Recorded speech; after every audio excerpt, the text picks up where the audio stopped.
Elles ont fait la une de l'actualité. Les médias les ont starifiées, voire statufiées. On ne parlait que d'eux, on ne voyait qu'eux. Et puis, du jour au lendemain, ils ont quitté l'éphémère panthéon de la gloire moderne.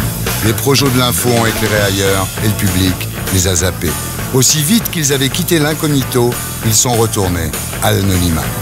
Qui étaient-ils? D'où venaient-ils? Pourquoi et comment avaient-ils acquis leur célébrité? De quelle façon, eux et leurs proches, avaient-ils vécu leur végétariat? Pour quelles raisons ont-ils disparu de l'actu? Que s'est-il passé depuis? Bref, que sont-ils devenus? Dans Tout le monde en a parlé, à travers d'abord des archives de la gloire, puis une enquête sur leur vie aujourd'hui, et enfin une interview vérité, je vais vous raconter leur histoire. Voici Tout le monde en a parlé, l'émission qui rallume la lumière.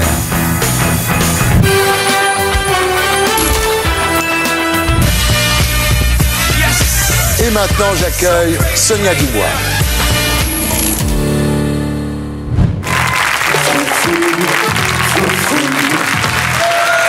Au menu, une lettre de Janine. Allez. Janine a des problèmes avec ses gros lolos. Elle fait du sensé. Du sensé. Du sensé, oui. On peut s'en occuper. Ben oui. On va s'y mettre.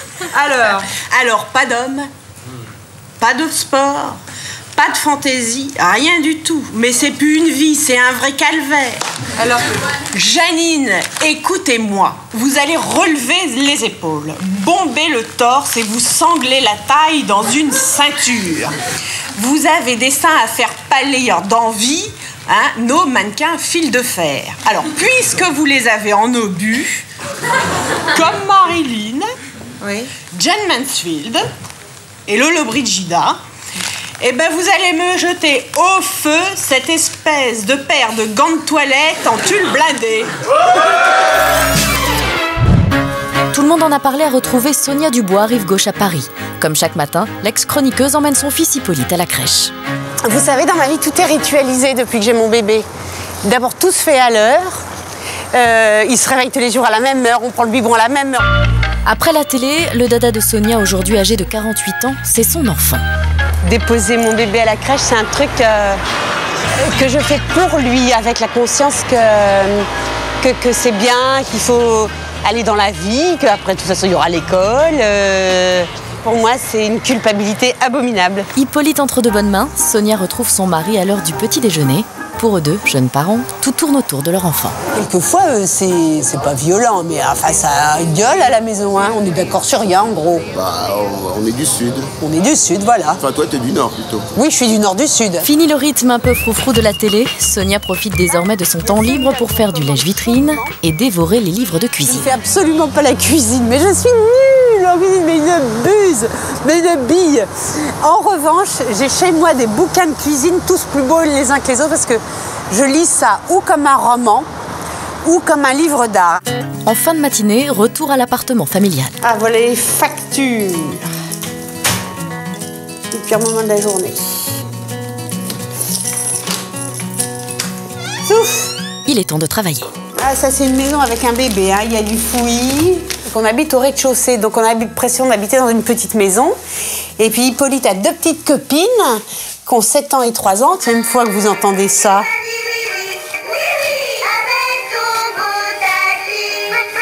Désormais, Sonia Dubois est auteure, mais là encore, Hippolyte n'est pas très loin. Je travaille donc en ce moment avec le papa d'Hippolyte.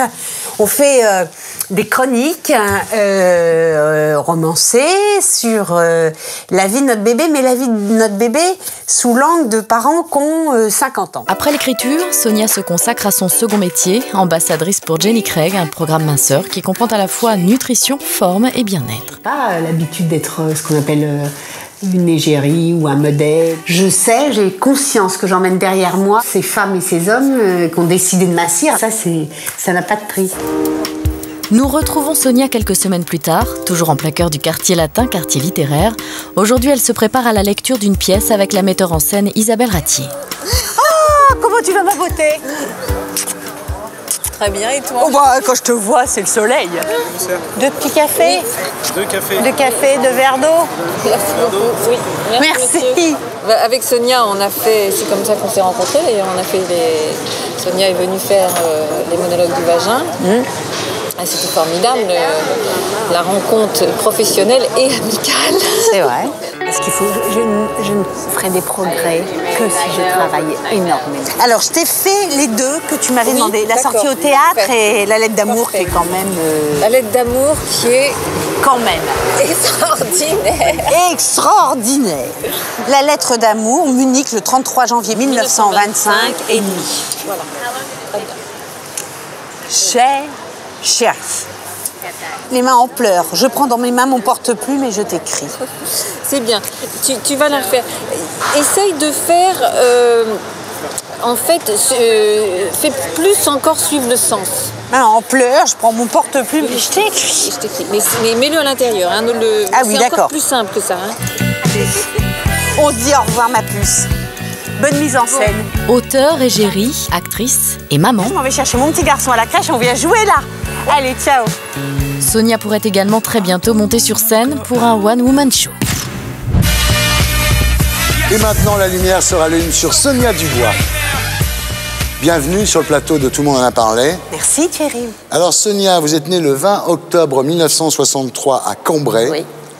De parents épiciers fromagers. Absolument. Alors à la naissance, vous êtes déjà un gros bébé, vous faites 5 kilos. Hein. Et ensuite, vous êtes une petite fille ronde, trop ronde. À 11 ans, on vous impose un régime drastique, avec prise d'amphétamine. Est-ce que vous avez pris du Fringanor, du Mediator, enfin toutes ces substances Non, parce qu'à l'époque, il n'existait pas. J'ai pris ce qui était à l'époque interdit maintenant, qui s'appelle le Dinatel, et dont les conséquences neurologiques étaient terrifiantes. Terrible. Alors à l'époque, il n'est pas question de psychologie. On dit elle mange trop, donc il faut qu'elle mange moins. Quoi. Je veux dire, il n'y a pas de prise en charge. Ah bah, aucune. On est dans une époque absolument cartésienne où l'esprit n'a rien à voir avec le corps. Mes parents sont des gens qui travaillent dans un métier de bouche, donc fatalement, ils n'ont pas d'autorité sur moi, ce qui est hyper culpabilisant pour eux. Et elle bouffe trop, donc elle est grosse. Alors, le problème, c'est qu'après tous ces essais, à la fin de votre adolescence... Ah, là, je deviens obèse. C'est-à-dire que de l'enfant ronde que j'étais, je suis essoufflée déjà dans les régimes à 18 ans.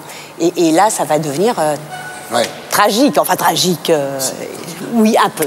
Alors donc, vous avez une enfance pas gaie, quoi. Vous êtes ronde, vous portez d'énormes hublots. Oui. Vous êtes au pensionnat où on vous fait bien sentir que vos parents ne sont que des petits commerçants. Et vous rêvez d'être Sissi. Absolument.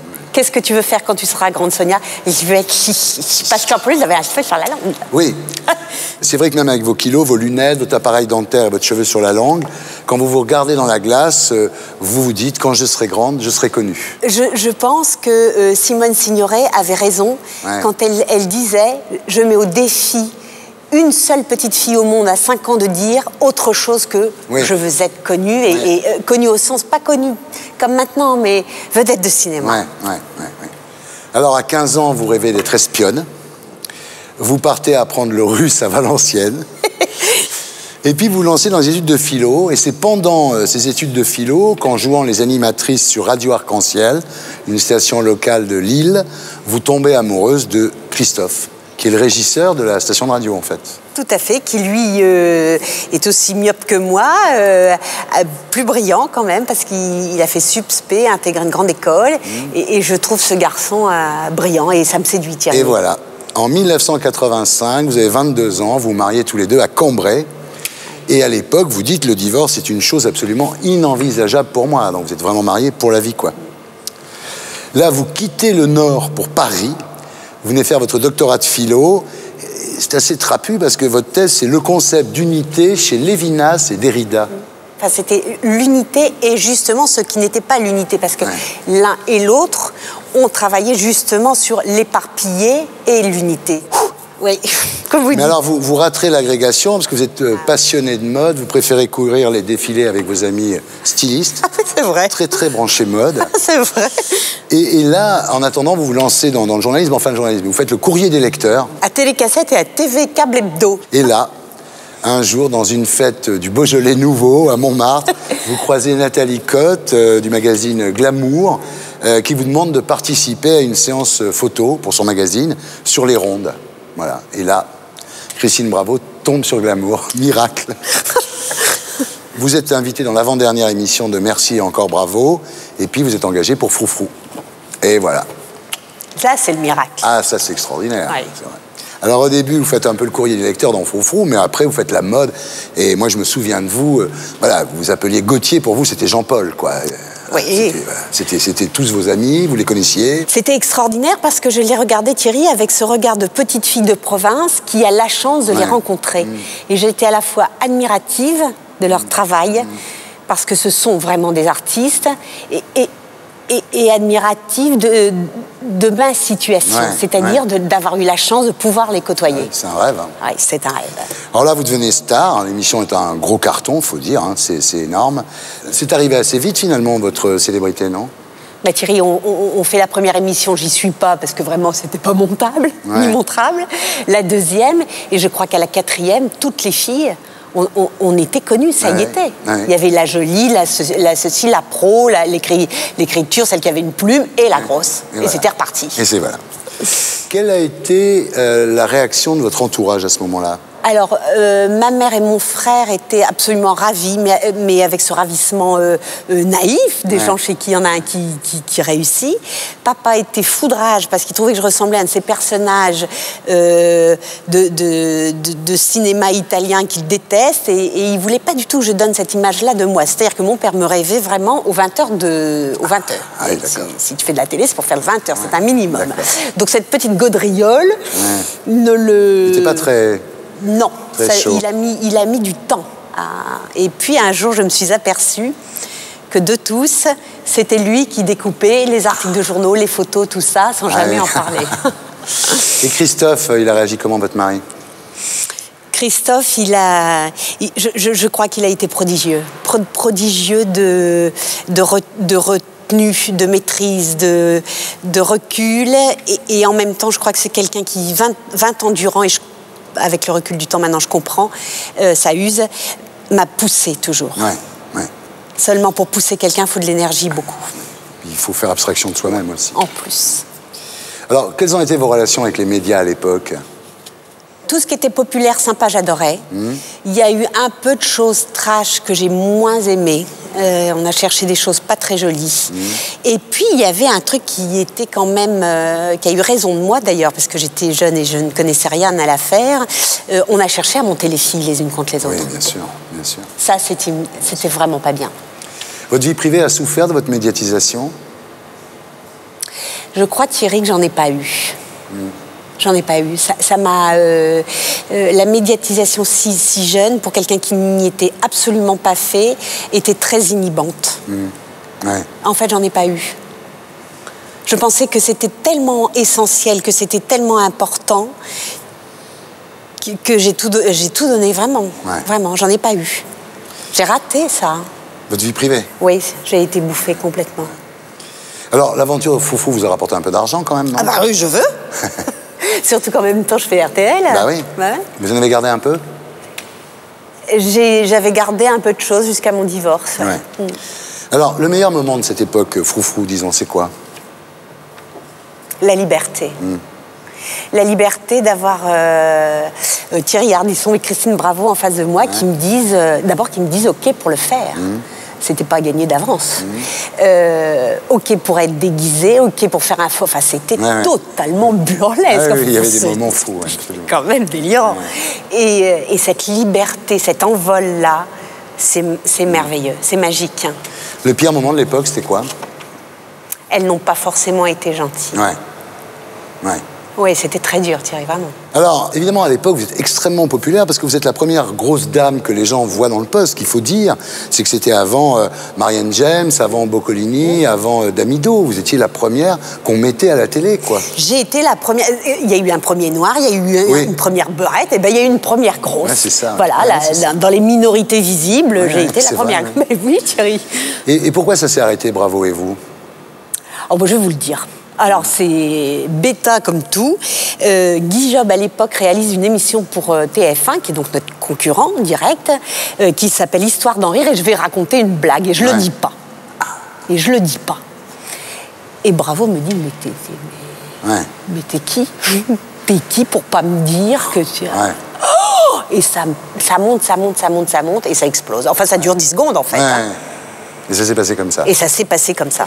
Alors, et c'est irrattrapable avec ça, Christine, parce que Christine, on l'a trahie, elle est viscérale. Elle est entière, oui. Alors, été 94, vous êtes chroniqueur dans De quoi j'ai l'air avec Gérard Rolls sur France 2. Oui. Vous retombez pas mal sur vos pattes, finalement, à l'époque. Mais pourtant, vous faites une grosse déprime. Sur la plage, vous vous apercevez que vous pesez 130 kilos. Vous dites, je suis une baleine échouée, quoi. Ouais. C'est-à-dire que je suis passée des 90-15 sympathiques, encore vivables, rondouillards de chez Christine, à franchement quelqu'un qui a, dont la première chose qu'on dit, mais enfin, c'était pathologique. Et ça, c'est... Voilà, alors de retour à Paris, votre rapport à la nourriture devient morbide, un petit peu comme dans la grande bouffe. Vous mangez du matin au soir, vous vous suicidez en bouffant, quoi, comme Andrea Ferréol dans le film, et vous sombrez un peu dans le flou, là, à ce moment-là. Vous savez, Thierry, je pense que passer un certain nombre de calories par jour, on libère des endorphines. On est comme quelqu'un qui prend une drogue forte.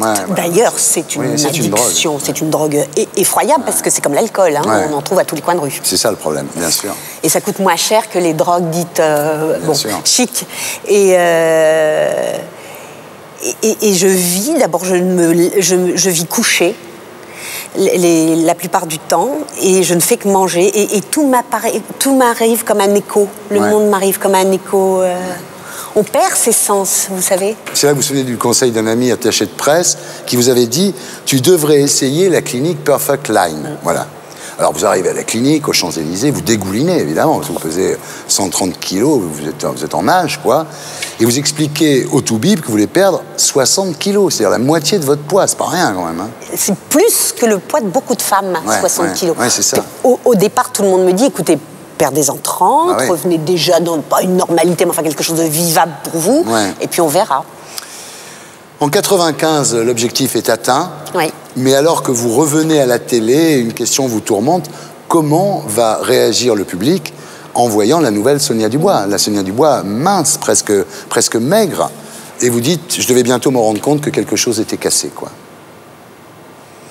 Vous savez, Thierry, on trahit jamais les siens. La vie, c'est pas intellectuel. La vie, c'est viscéral, c'est plein d'empathie, c'est plein de sentiments, de ressentis. Et pour les femmes, j'étais populaire parce que j'étais ronde et que quelque part, je racontais à toute une partie de leur vie. C'est-à-dire, elles ont toutes des ennuis et j'avais celui-là qui était visible. Donc j'étais sympathique, mais n'y voyez aucun égotisme. Ça me rendait sympathique. Et voilà que je trahissais. Voilà que je rentrais dans la norme, donc qu'est-ce qu'il allait advenir de moi? Et beaucoup me l'ont dit. Alors voilà, désormais vous n'êtes plus la rigolote dodue de froufrou, mais la femme qui a perdu 60 kilos, quoi. Donc ça vous catégorise autrement, quoi. Eh ben, c'est-à-dire qu'à partir de ce moment-là, beaucoup d'autres vont aussi me demander comment j'ai fait. Et va commencer une autre partie du chemin.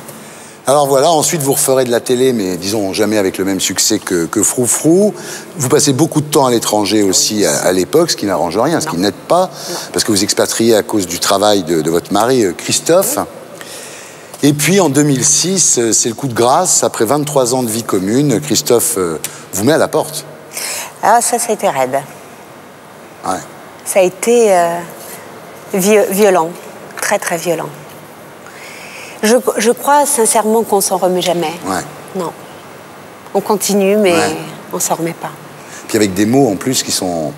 Ah oui, ça a été très dur. Très violent. Vous vous retrouvez à la rue, là? Ah oui, je suis à la rue. Vous dormez sur des bancs, vous faites votre toilette sur des bancs. Au théâtre? Heureusement, je retombe sur mes pattes au théâtre, donc... Et c'est les Amazones? Et c'est les Amazones. Mais les Amazones m'ont sauvée. Et heureusement qu'il y a eu les Amazones, parce que sinon vous auriez coulé à pic. Ben oui, parce que je fais partie de ces gens qui veulent pas ennuyer leurs parents. C'est-à-dire, je n'osais pas du tout le dire à mes parents.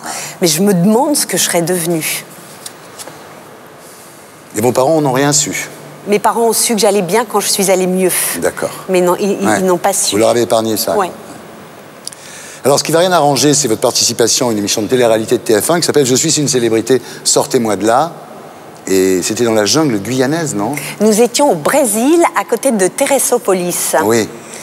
Ça, non, ça... Vous voyez, Thierry, dans ce qu'on ne doit pas faire dans une vie, il y a ça. Et depuis, vous avez eu du mal à recevoir des propositions d'emploi depuis cette télé-réalité? De télé, j'en ai pas. Ah ouais. Et ça m'ennuie. Ouais. Ça m'ennuie. Profondément. Alors heureusement, il y a le théâtre. Hein. Ah oui. À 45 ans, vous êtes toujours sur les planches. Et puis la joie d'être maman. Ah oui. Ça, c'est extraordinaire ce que vous êtes arrivé. Parce que à 45 ans, c'est quand même... vous dites, c'est un bébé miracle, je ne devais pas avoir d'enfant. Je ne devais pas avoir d'enfant parce que j'avais une pathologie assez lourde, que j'ai eue jeune. Ouais. Donc c'était fait. Alors ça, pour le coup, c'était réglé. Oui, vous en aviez pris votre parti. Ah oui, vraiment. C'est pas aisé, mais enfin, c'était réglé. Ouais. Et voilà que ça m'arrive. Ça, c'est sublime, hein, Thierry. Alors, aujourd'hui, Sonia, est-ce que vous êtes nostalgique de l'époque Froufrou? Je crois, Thierry, que je suis née mélancolique. Ah. Donc. Oui. Oui. Ouais. Oui, bien sûr que oui, parce qu'on avait 20 ans, parce que ça marchait, parce que c'était comme nulle part ailleurs de Cône, Gildas, apparemment léger et plein de travail. Vous avez de la rancune, par exemple contre Christine à l'époque, de vous avoir viré comme ça sur un claquement de doigts, vous lui en voulez? Non, mais j'aimerais qu'un jour, on se revoie et qu'on se dise que maintenant on est vieille et qu'il faut même humainement passer sur ça. Ouais, ça serait bien. Ouais. Oh là, ça serait bien maintenant. Si c'était à refaire, qu'est-ce que vous ne referiez pas pareil, Sonia? J'aurais été plus pugnace. Je ne serais pas partie à chaque fois que quelque chose n'allait pas. Je me trouve assez lâche. Souvent, j'ai baissé les bras. Et Froufrou, par exemple, vous pensiez que si vous étiez réimposé, vous auriez pu rester dans l'émission? Oui. Je pense qu'il fallait être comme elle. Hein. Ouais. Elle cherchait ça. Ouais. Oui, bien sûr. Le jour où vous allez mourir, qu'est-ce que vous voulez qu'on écrive sur votre tombe? Ah, c'était une chic fille. Bah, j'aurais dû la rappeler. Merci. J'étais très heureux de rallumer la lumière sur vous. Merci beaucoup.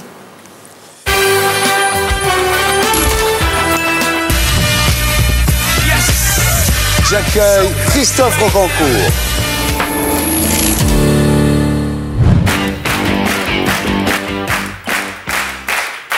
Quelle a été l'identité que vous avez préféré prendre? Rockefeller. Quelle identité avez-vous gardée le plus longtemps? Rockefeller. Quelle identité était la plus difficile à porter? Rockefeller. Quelle identité était vraiment une mauvaise idée? Rockefeller. Quelle identité vous ressemblait le plus? Écoute, tu vas être surpris. Rocancourt. C'est à Paris que tout le monde en a parlé à retrouver Christophe Rocancourt. L'homme nous a rejoint devant sa librairie préférée, l'une des plus réputées de la capitale. J'aime les livres et je vais regarder les beaux livres. À 44 ans, il semblerait que l'ancien usurpateur d'identité se soit trouvé une nouvelle vie, amateur d'art. Boileau. Moi j'aime les vrais gens, une vraie gueule.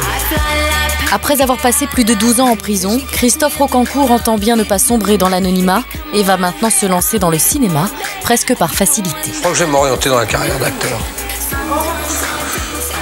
Parce qu'on peut prendre du fric facilement, et comme je l'ai fait dans la vie normale. Puis c'est bien, ça me permet de m'évader. Oui. Après 10 années vécues sous de fausses identités, nul besoin de demander à Christophe s'il sait jouer la comédie. Jean-Yves Liénard, qui est mon avocat d'ailleurs. Lui aussi, voilà. Et j'avais très envie de travailler avec Christophe parce que le personnage est quelqu'un de très intéressant. Et je pense qu'il a une certaine fascination sur le public. Les gens ont envie de le découvrir, les gens ont envie de le voir, les gens ont envie de l'entendre. Donc c'est un petit peu le départ de mon projet. Christophe Rocancourt aura le rôle d'un magistrat dans un film qui retrace sa vie. Donc on va mettre des acteurs qui ont l'habitude d'être... Le monde judiciaire colle à la peau de Christophe, même si aujourd'hui il se dit repenti. Nous avons maintenant rendez-vous avec l'un de ses amis, Christian. Lui a fondé le GIGN, fondateur du GSPR, l'homme de Mitterrand, 13 ans. Voilà, décoré de la Légion d'honneur. Il l'a mis où? Voilà. Et ça, c'est Luigi, notre fameux Luigi.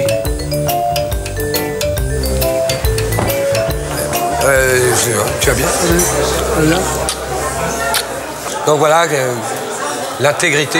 On aime ou on n'aime pas, on apprécie ou on n'apprécie pas, mais on ne peut pas a priori décider que tel homme est bon et tel homme ne l'est pas. Ça n'a pas de sens. Ce qui est important, c'est faire confiance jusqu'à preuve du contraire. Christophe Rocancourt a imprimé son nom dans l'histoire du grand banditisme. C'est son fait de gloire. Décrié par certains, chez d'autres, il suscite encore la fascination. Il est généreux. Avec le mérite que je lui dois. Je l'ai suivi dans la presse. Ce qu'il a fait, c'est magnifique. Comme, on va dire, Spadjari. Sans haine, ni violence, ni arme. Je le considère comme même mieux qu'un voyou au col blanc. Merci. C'est un garçon qui est adorable et très attachant. Voilà. C'est un vrai sentimental. On peut le définir comme ça. Ciao, Luigi. Le tableau de famille ne serait pas complet sans une visite chez l'avocat de Christophe. Dites-lui qu'il me rappelle dans les 2 minutes sur le portable, je suis boulevard Raspail. Arnaqueur, écrivain et désormais acteur, Christophe a des droits qu'il se doit de faire défendre par un avocat qui ne manque pas d'humour. Christophe Rocancourt est quelqu'un qui vit sobrement. Si je dis la vérité sur Christophe Rocancourt, c'est quelqu'un d'abord d'ascétique. C'est ce qu'on appelait un anacorète. Il pourrait vivre dans un monastère. Mais véritablement, il a besoin de rien. 800 000 euros de temps en temps, mais pas plus que ça. Enfin, je veux dire, il faut que ce soit vraiment de temps en temps. Non, mais il est 800 000 pour le mois. Oui. Non, t'as mis 3 mois à les claquer. Pardon. C'est vrai que là, j'ai fait des économies. Il a besoin d'un petit procès de temps en temps pour que l'adrénaline remonte et que la vie lui semble un peu désirable. Mais sinon, voilà, c'est quelqu'un qui a besoin de peu, qui vit de peu, qui n'est pas celui qu'on croit. Voilà. Il a l'air sympathique, il ne l'est pas du tout. Donc, voilà. Ça, c'est le compliment. Entre cynisme et sincérité, où se trouve la vérité? Christophe seul semble la détenir, mais ne veut pas la partager. Et maintenant, la lumière se rallume sur Christophe Rocancourt. Bienvenue sur le plateau de Tout le monde en a parlé. Alors Christophe, vous êtes né le 16 juillet 1967 à Honfleur. Votre père, Daniel, était maçon, alcoolique aussi. Oui. Votre mère, Annick, était prostituée. Vous dites « je viens du ruisseau ». C'est le moins qu'on puisse dire. Ouais. Alors vous racontez qu'à l'âge de 5 ans, votre mère vous abandonne dans une voiture et vous sectionne l'auriculaire en claquant la porte. Oui, elle ne le fait pas exprès, mais elle ferme la porte et donc le doigt part. Vite, elle est partie sans se retourner. Oui. Sans doute la chose la plus dure. Ouais. Vous avez gardé de tout ça une haine qui motivera vos aventures futures? Pas une haine, non. Un goût pour l'aventure, mais pas de haine, non. Un désir de revanche? Sans doute, inconsciemment. Ouais. Vous dites, quand on est prolétaire, on ne pense pas avoir de valeur. C'est le complexe du pauvre. Les vrais courageux sont ceux qui se lèvent tous les matins. Ce qui est vrai. Ouais. Tout à fait. Vous avez 5 ans quand votre mère vous abandonne. Vous êtes recueilli par votre grand-mère paternelle, mais déjà, vous avez de mauvaises fréquentations. Et à l'âge de 10 ans, vous êtes confié à l'assistance publique. C'est exact. À quel endroit? Saint-Germain-Village. À 15 ans, après de multiples fugues, vous partez à Paris et c'est là que vous rencontrez Gilles, dit Gigi, un avocat. Vous dites j'étais son animal de compagnie. Ouais, c'est quelqu'un qui avait une démarche mondaine et chose que je ne comprenais pas, mais qui avait quelque chose de très humain. Hein. J'ai appris beaucoup et je le remercie. Hein. Tout à fait. Il vous aimait bien? Oui, et je l'aimais bien aussi. Il vous a ouvert les portes de Paris? Oui, Castel et la princesse de Beauvau-Craon, Anne de Bavière. On est parti pour la Boumba. C'est là que vous commencez dans l'arnaque, donc extorsion de fonds, chèques sans provision, falsification d'actes notariés, trafic de fausses monnaies, cambriolage. Et vous allez en prison? Oui. 5 fois? Exact. Très jeune, oui. On commence très jeune. Ouais. Et c'est pour pas retourner en prison une 6e fois que vous prenez la fuite pour Los Angeles, exact. Où vous arrivez en 1991. Exact. Alors là, vous repérez très vite le point de rencontre des Français, le Café Maurice. Café Maurice, c'est là que les choses commencent. Ouais. Très sympa. Un mec très bien, d'ailleurs. Maurice Azoulay. Ouais, c'est un super mec. Là, vous habitez Bel Air. Oui. Quand même. On aime bien les beaux quartiers. Hein. C'est mieux que Beverly Hills. C'est un ton au-dessus. Ouais. Vous fréquentez Mickey Rourke. Mickey, j'ai plus que fréquenté. J'ai vécu 3 ans avec Mickey. Ouais. Il y a une vraie amitié avec Mickey Rourke. Vous fréquentez aussi Jean-Claude Van Damme. Ouais, Jean-Claude, ouais. Mec sympathique, bon, radin comme une pince, mais sympathique. Ah oui. Il ne peut pas s'empêcher. Il y a des gens comme ça qui ont ce qu'il faut, mais ils sont durs. Ouais. Ça arrive. Alors là, à Los Angeles, vous faites passer pour le fils de Dino De Laurentiis. Et je rencontre sa fille, Dino. Ouais. À l'hôtel à New York, au Caroline. Ouais. Et je me souviens toujours, il y a le concierge qui me dit tiens, votre sœur est arrivée. J'ai dit, ah bon? J'étais dans le même hôtel. Ouais. J'ai pris les devants, j'ai appelé dans la chambre. Ouais. J'ai dit, bah, c'est marrant, on a le même nom. Donc j'ai glissé l'histoire. Voilà. Fils de Sophia Loren aussi. Sympa. Ouais. Il y avait du monde au balcon. Ouais. Vous faites passer pour un champion de boxe? Ça, oui, justifie un petit peu chez Café Maurice. Ouais. Côté financier. Un champion de boxe qui veut revenir en plus. Voilà. Ouais. On est revenu. Hein. Ouais. On les a même mis KO. Ouais. Producteur de films aussi. Oui. Bah, on devait faire un film avec Mickey. Donc voilà, donc vous incarnez tout un tas de personnages aux États-Unis sans problème finalement. Ouais, en tant qu'acteur, voilà. Il n'y avait pas de caméra, c'est tout. Ouais, c'est tout. Sympa. Oui, c'est un boulot d'acteur. C'est un boulot d'acteur, oui. Ouais, c'est pas toujours évident. Hein.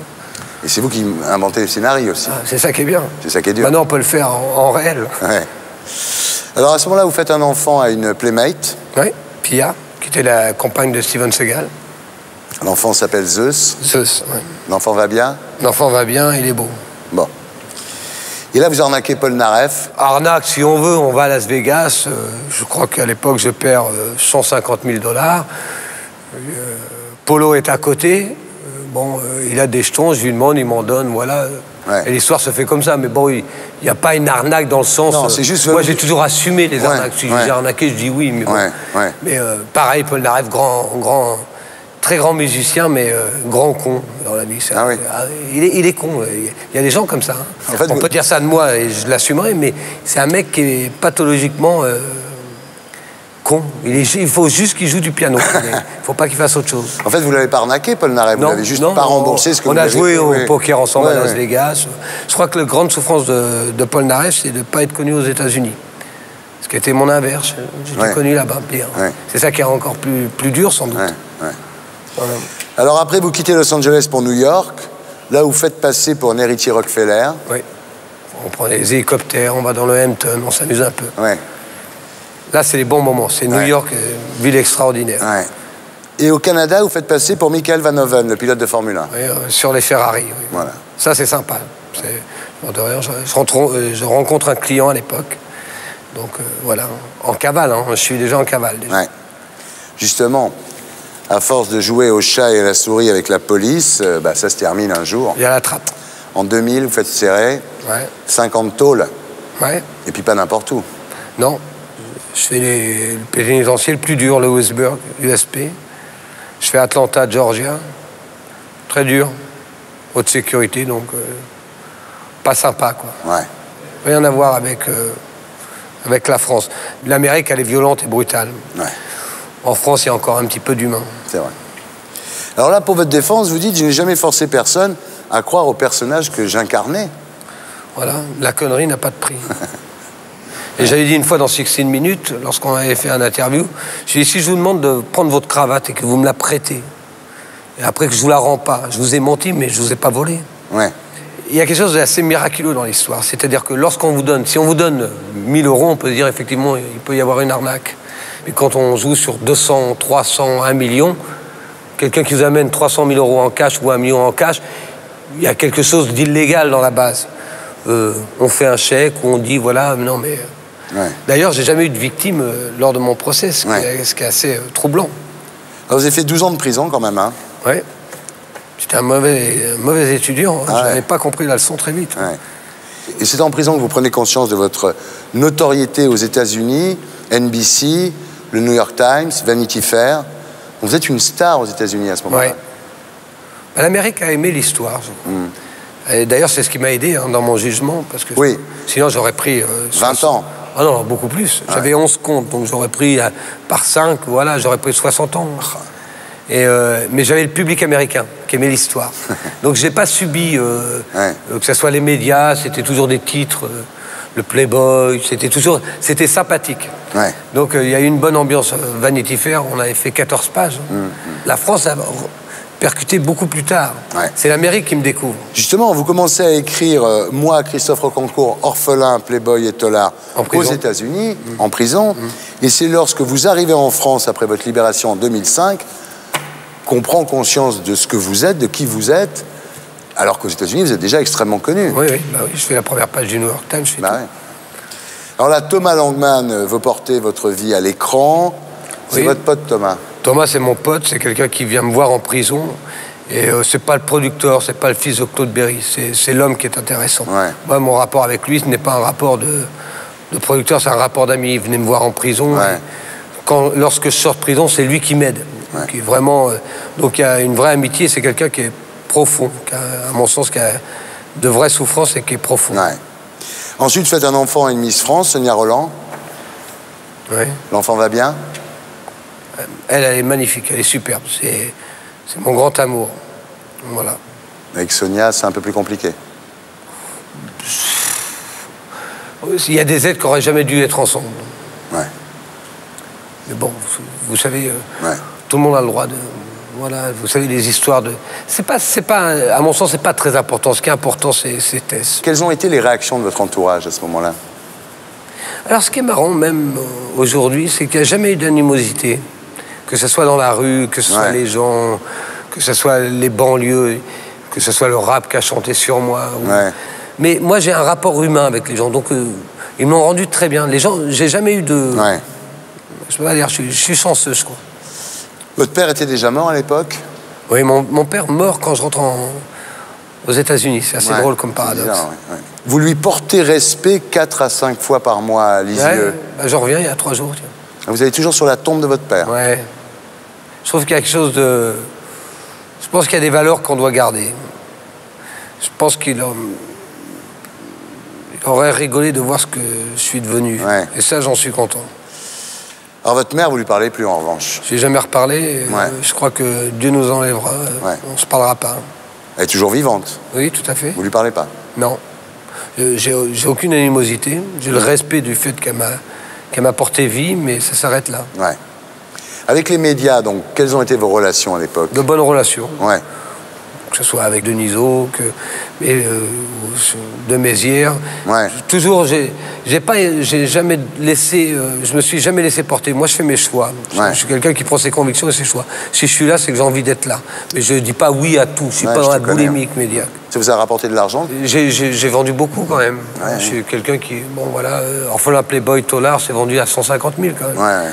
Mes vies 200 000, c'est traduit en Hongrie, en Slovénie, en Tchèque République, en Thaïlande, même chez les Thaïs. Bon. On aime bien la Thaïlande.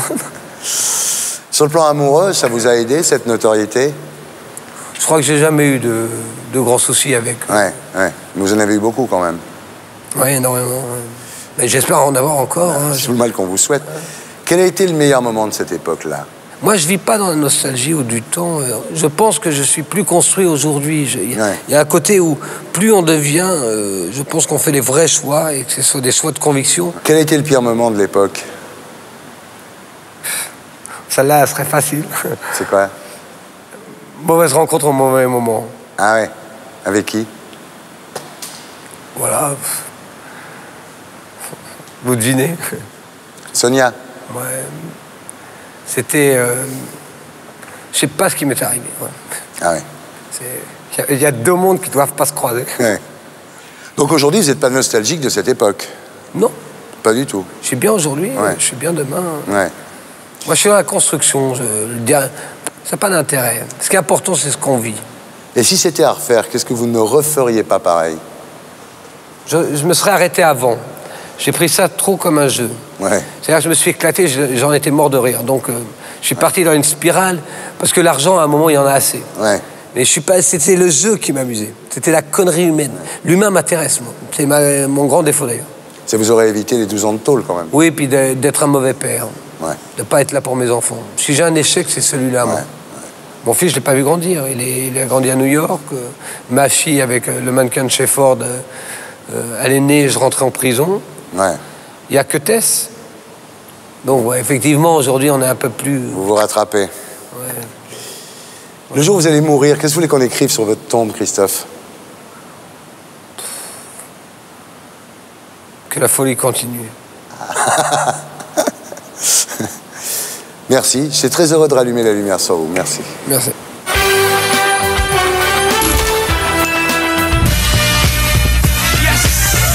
J'accueille Douchka. Élémentaire, mon cher jaloux. Nous c'est super, on partage tout. L'Europe, les vacances, les movies. Une certaine idée de la vie. Élémentaire, mon cher Balou. On est sur terre pour faire les fous.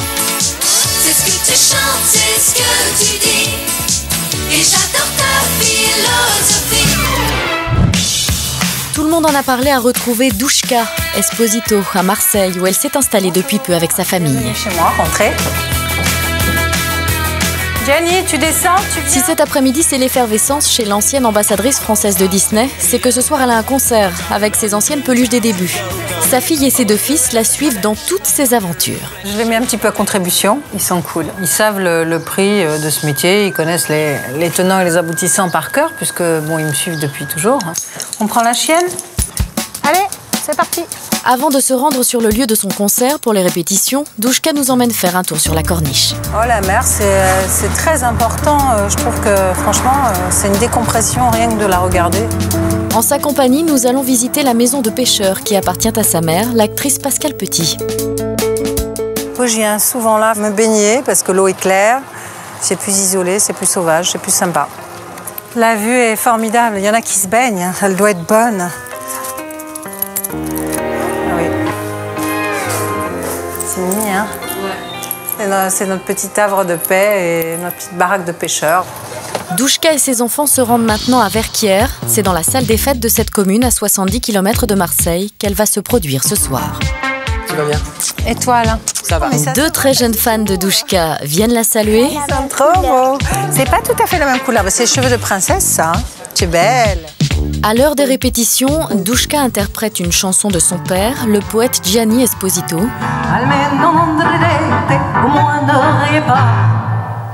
Et bien sûr, les incontournables tubes de l'époque Disney. Annie Cordy, tu vois, Annie Cordy, elle fait la bonne du curé, mais je suis sûre que quand elle te chante du Piaf ou du Alice Donna, je suis sûre que ça décoiffe. Mais moi, j'aimerais bien démarrer une nouvelle carrière, entre guillemets, mais tu vois, après, c'est la scène qui positionne un artiste. Oui. La musique, c'est mon dada, et je pense que j'ai peut-être encore des petites choses à dire. En 20 secondes, Douchka se transforme en princesse de scène, sous l'œil admiratif de ses enfants.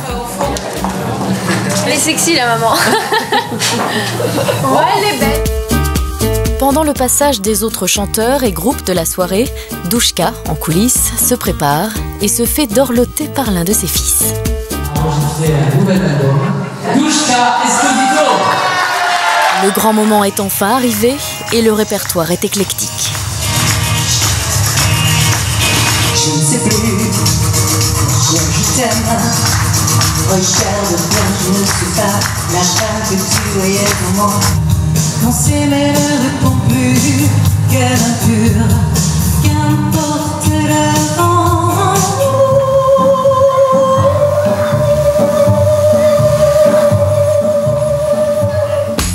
Quelques jours plus tard, nous la retrouvons à Paris pour des rendez-vous professionnels. Cette semaine, je suis à Paris parce que j'ai plein de choses à faire, plein de rendez-vous, des télés, des radios, des rendez-vous aussi pour des projets. Nous nous rendons chez Olivier Lejeune, qui me propose une pièce de théâtre qui s'intitule Tout bascule. Le théâtre, c'est passionnant. J'aimerais beaucoup, évidemment, tourner sinon dans les téléfilms et au cinéma. Le téléphone sonne, les affaires reprennent. La voilà chez l'acteur et auteur Olivier Lejeune, connu notamment pour avoir participé à l'émission La Classe. Hello! La voilà, ma star. Quel bonheur. Bon, ça va, t'es en forme? Ouais. Douchka découvre avec Olivier la pièce de théâtre qu'il a écrite et pour laquelle il aimerait lui confier un rôle. Pour qui tout bascule au même moment. Et ça se passe en durée réelle. C'est-à-dire, en fait, c'est le mariage le plus court de l'histoire. C'est-à-dire que c'est un homme qui va se marier et 1h30 après, il va divorcer. Moi, je me réjouis. C'est toi qui feras la mise en scène, toujours? J'espère bien. Yes. En effet, c'est oui. Elle ne perd pas une minute et se glisse déjà dans la peau de son personnage. Monsieur, votre femme est dans l'aspirateur. Attention, vous mettez les pieds. Mais enfin, qu'est-ce qui te prend?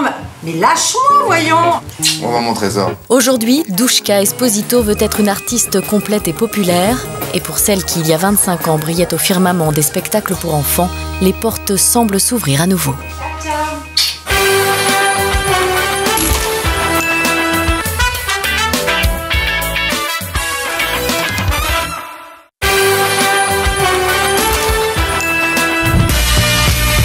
maintenant, la lumière se rallume sur Douchka. Douchka, bienvenue sur le plateau de Tout le monde en a parlé. Merci Thierry, bonjour. Donc vous êtes né le 26 juin 1963 à Saint-Cloud sous le nom de Bojidarka Esposito. Alors, parents célèbres, votre mère, évidemment, c'est l'actrice Pascale Petit, votre père, le comédien-artiste Gianni Esposito. Alors, la famille de Pascale Petit était assez particulière, puisque son père, votre grand-père, s'était entiché d'un gourou bulgare qui avait monté une ferme bio. Et pour gagner de l'argent, pour faire fonctionner cette ferme, votre mère, Pascale Petit, bossait chez Carita. Elle était rentrée apprentie chez Carita pour mettre quelques deniers de côté pour participer à l'acquisition de cette fameuse ferme bio qui était le projet de la famille. Voilà. Alors on va voir l'importance des rencontres chez les coiffeurs et dans les salons de beauté dans votre famille et dans votre vie, puisque c'est chez Carita que votre mère, qui travaille à l'époque, rencontre une femme de metteur en scène qui lui dit « vous devriez être actrice ». Oui, Françoise Lugagne, qui était donc la femme de Raymond Rouleau, qui était un grand metteur en scène de l'époque, qui a fait former des comédiens de renommée internationale, dont par exemple Robert Hossein, a tout de suite remarqué maman et j'ai dit « mais vous avez un visage de comédienne » et maman dit « vous croyez, pas du tout ». Elle était hyper timide en fait et pas du tout, elle se sentait pas du tout prédestinée. Et effectivement, elle va devenir actrice. Et à 21 ans, grâce au film Les Tricheurs, Pascale Petit devient une star. Alors, à l'avant-première du film, elle rencontre Gianni Esposito. Voilà, ils s'aiment, voilà, vous naissez. Et à votre naissance, c'est le gourou bulgare qui choisit votre prénom, Bojidarka, ce qui veut dire Dieu en bulgare, non? Ça veut dire don de Dieu. Et votre mère, quand même, c'est un peu compliqué comme nom, elle vous surnomme Douchka? Oui, qui était petite âme en slave, qui est un surnom, c'est même pas un prénom, c'est un surnom. Comme tout. Et puis alors, votre père, donc Gianni Esposito, qui lui aussi est assez sous l'influence du bulgare, tombe dans l'ascétisme total à un moment, et votre mère se sent délaissée. Oui, c'est-à-dire que bon, il a eu un engagement spirituel qu'un homme marié n'aurait pas dû avoir. Oui.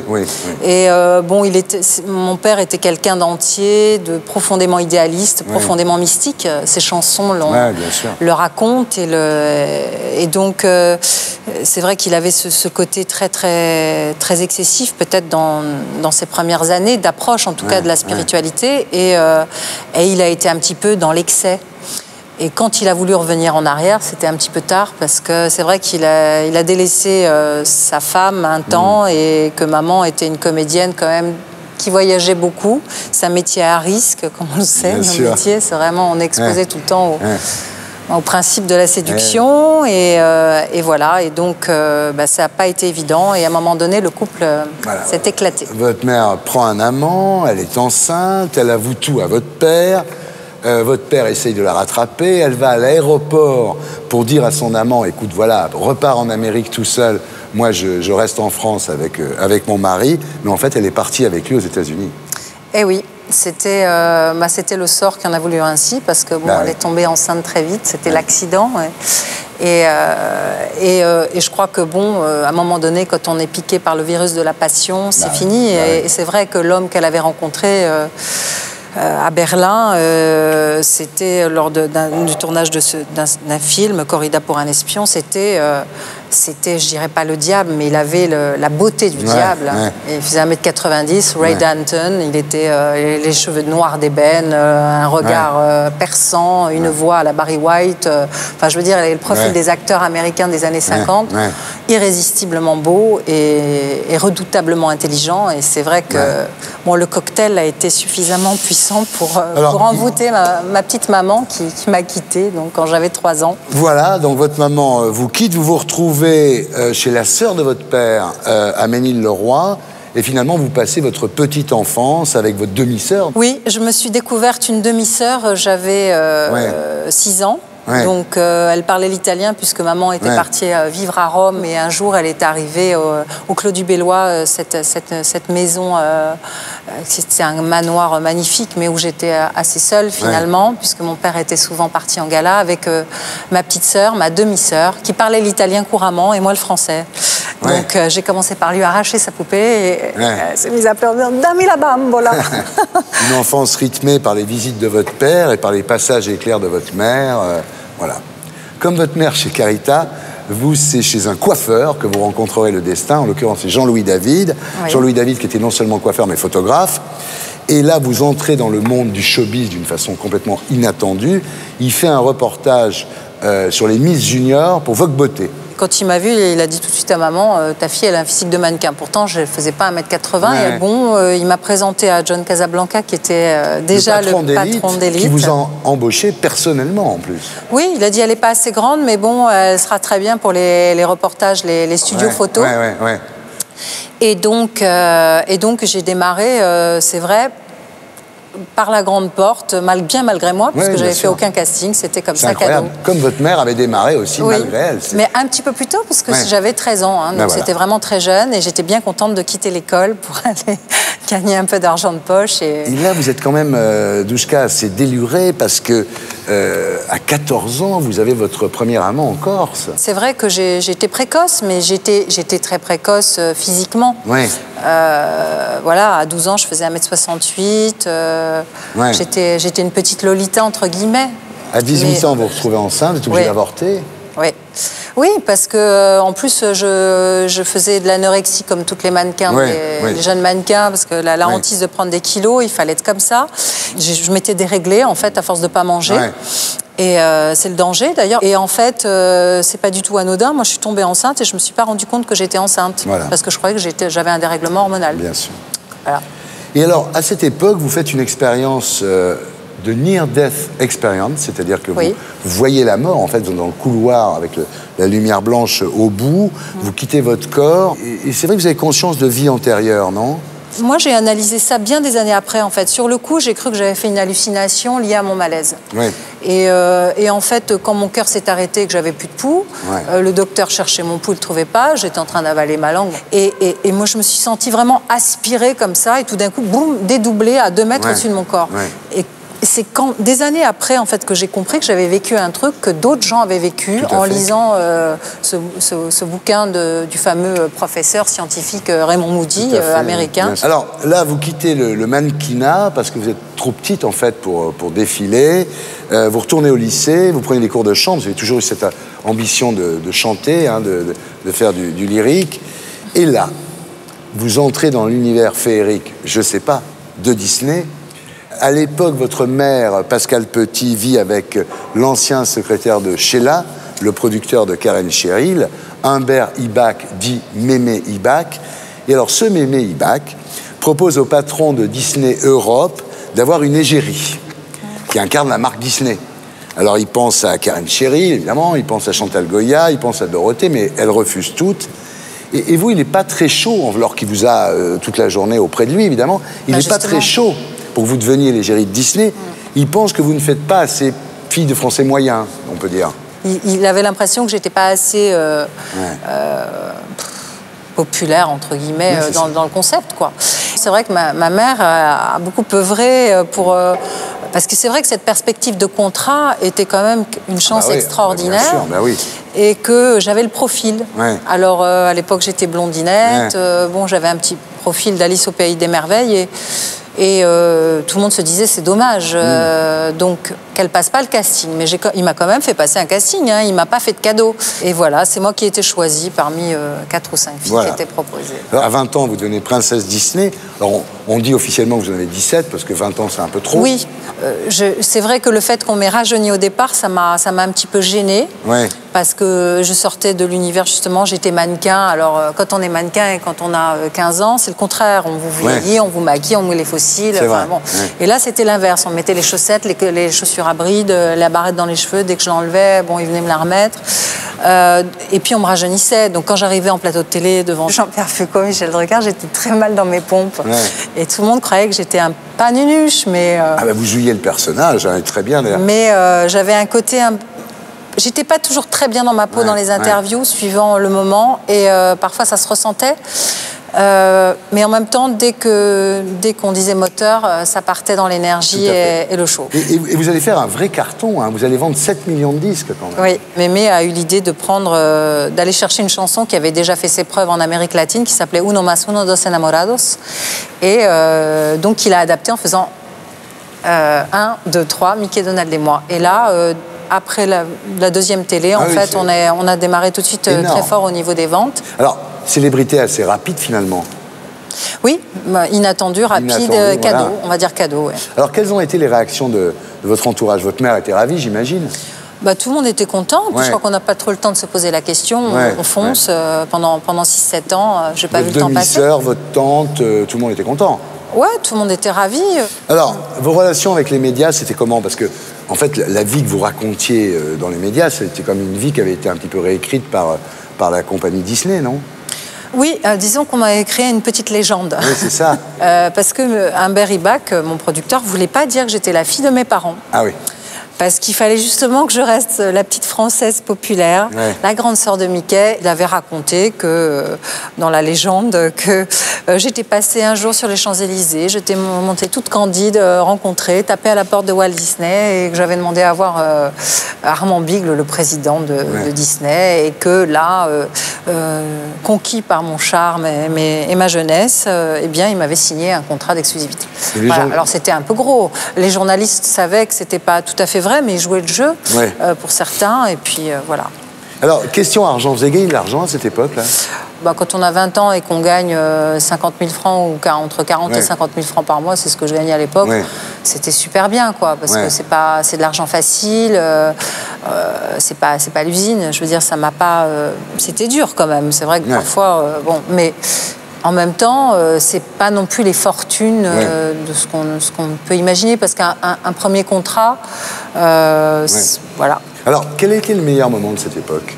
Je pense en 86, quand j'avais vraiment dépassé, on va dire, les classes de la danse, du chant, que j'étais à l'aise dans les interviews, que je commençais à maîtriser un petit peu mon histoire et que je m'éclatais en scène avec les personnages, les shows... l'impact, voire la magie de la scène, voilà. Et le pire moment de cette époque? C'est quand, en fait, je rêvais de pouvoir chanter d'autres chansons, que j'ai, par exemple, enregistré Nuit d'été, qui était une chanson qui avait été écrite par Didier Barbelivien et qui était super magique. C'était une chanson pour Elsa, qui aurait fait un carton comme T'en vas pas, et que j'ai pas pu garder cette magie, cette authenticité de cet enregistrement, parce que c'était pas dans le concept et qu'on m'a plaqué des cœurs sur la voix, qu'on m'a varispidé la bande, et que à l'arrivée j'ai pas eu la satisfaction artistique d'avoir... C'est frustrant. C'est très frustrant. Quand je voyais Marc Lavoine en télé, quand je voyais Patrick Bruel, que je voyais Lio avec ses mini-jupes et ses jolies gambettes, je disais pourquoi pas moi. Voilà, et c'est là qu'en allant chez le coiffeur, toujours, les coiffeurs, les salons de beauté, vous rencontrez Angelo Di Napoli. Alors là, c'est le coup de foudre. Oui. Ah ouais, coup de foudre. Le coup de foudre, comme on peut le vivre à 25 ans. Bien sûr. Mais le problème, c'est que vous ne savez pas qu'il est marié, qu'il a un enfant. Ah, il n'était pas marié, mais c'était tout comme. Ouais. Et que sa femme était enceinte, enfin sa compagne était enceinte. Ça, c'était la mauvaise surprise, mais je l'ai su que 6 mois après, et bon, comme j'étais mordue... Quand vous voulez le virer, un jour, il vous a au charme, quoi. Voilà, c'est ça. Je l'avais dans la peau, et c'est vrai qu'à 25 ans, la peau, c'est important. Bien sûr. Alors voilà, en 1988, vous en avez marre de faire que du Disney. Là, le nouveau patron, Sisman, vous propose de faire évoluer votre carrière à condition que vous quittiez Mémé Ibach et que vous signiez directement avec Disney. Pierre Sisman, il voulait une artiste signée Walt Disney, production Walt Disney. Et parce qu'il... C'était un numéro 1 et Mémé Ibach était un numéro 1 ici. C'était deux numéros 1 qui se rencontraient. Et donc, ça a été un petit peu deux égos forts, deux personnalités fortes. Et voilà, moi je me suis trouvée au milieu. Et donc Pierre Sisman est venu vers moi, m'a proposé le contrat en direct. Et là, j'ai pas voulu faire d'enfant dans le dos à mon producteur. Et en plus, c'est vrai que j'étais beaucoup plus préoccupée à la fin de ces quelques années, au bout de la 6e année, par le fait de vouloir me marier et de partir un petit peu à l'ombre des projecteurs et de me consacrer plus à ma vie privée, ma vie de... Je voulais me marier et avoir des enfants. En 90, vous quittez le métier pour devenir maman. Voilà. 3 grossesses en 3 ans. Oui, parce que j'étais pressée de revenir. Mais malheureusement, Angelo Di Napoli vous trompe. Oui. Il a des dettes. Oui, enfin bon... L'appartement est saisi quand même. Oui. on va dire qu'on était jeunes et que voilà, c'était peut-être pas quelqu'un qui était fait pour le mariage si tôt et que je lui ai peut-être aussi mis la barre un petit peu trop haute aussi. Voilà, moi j'ai été un petit peu irresponsable et lui, on va dire, voilà, léger. Alors là, vous rencontrez Vladimir. Vous vous installez dans un HLM de la ville de Paris, mais l'histoire tourne court. Au 63 rue Petit. Ouais. Ma date de naissance et le nom de ma mère. Je trouvais que c'était un signe. Là, vous vous mettez un petit peu au... Pas plus que la fumette, quoi, je veux dire. Oui, j'étais un petit peu perdue, je ne savais pas qui j'étais. J'avais été un petit peu une poupée vivante. Enfin, c'est péjoratif de parler comme ça, mais c'est vrai que c'était un personnage. On va dire que j'étais un personnage vivant au milieu d'un univers virtuel. Après, j'ai été maman, la maman italienne par excellence. J'aurais trouvé mes racines, un peu trop, parce que c'était excessif, on va dire. 3 enfants en 3 ans et demi, c'était voilà, inconséquent pour plein de raisons. Je ne regrette pas aujourd'hui. J'ai 3 enfants magnifiques, mais bon, à cette époque-là, c'était lourd de conséquences au niveau de ma carrière. Et quand je me suis retrouvée finalement avec un divorce, plus d'argent, plus d'appartement, plus rien, quoi, l'oiseau sur la branche, avec 3 petits bébés en bas âge, ça a été la galère. Et là, c'est là où j'ai manqué de sagesse et je suis partie comme ça...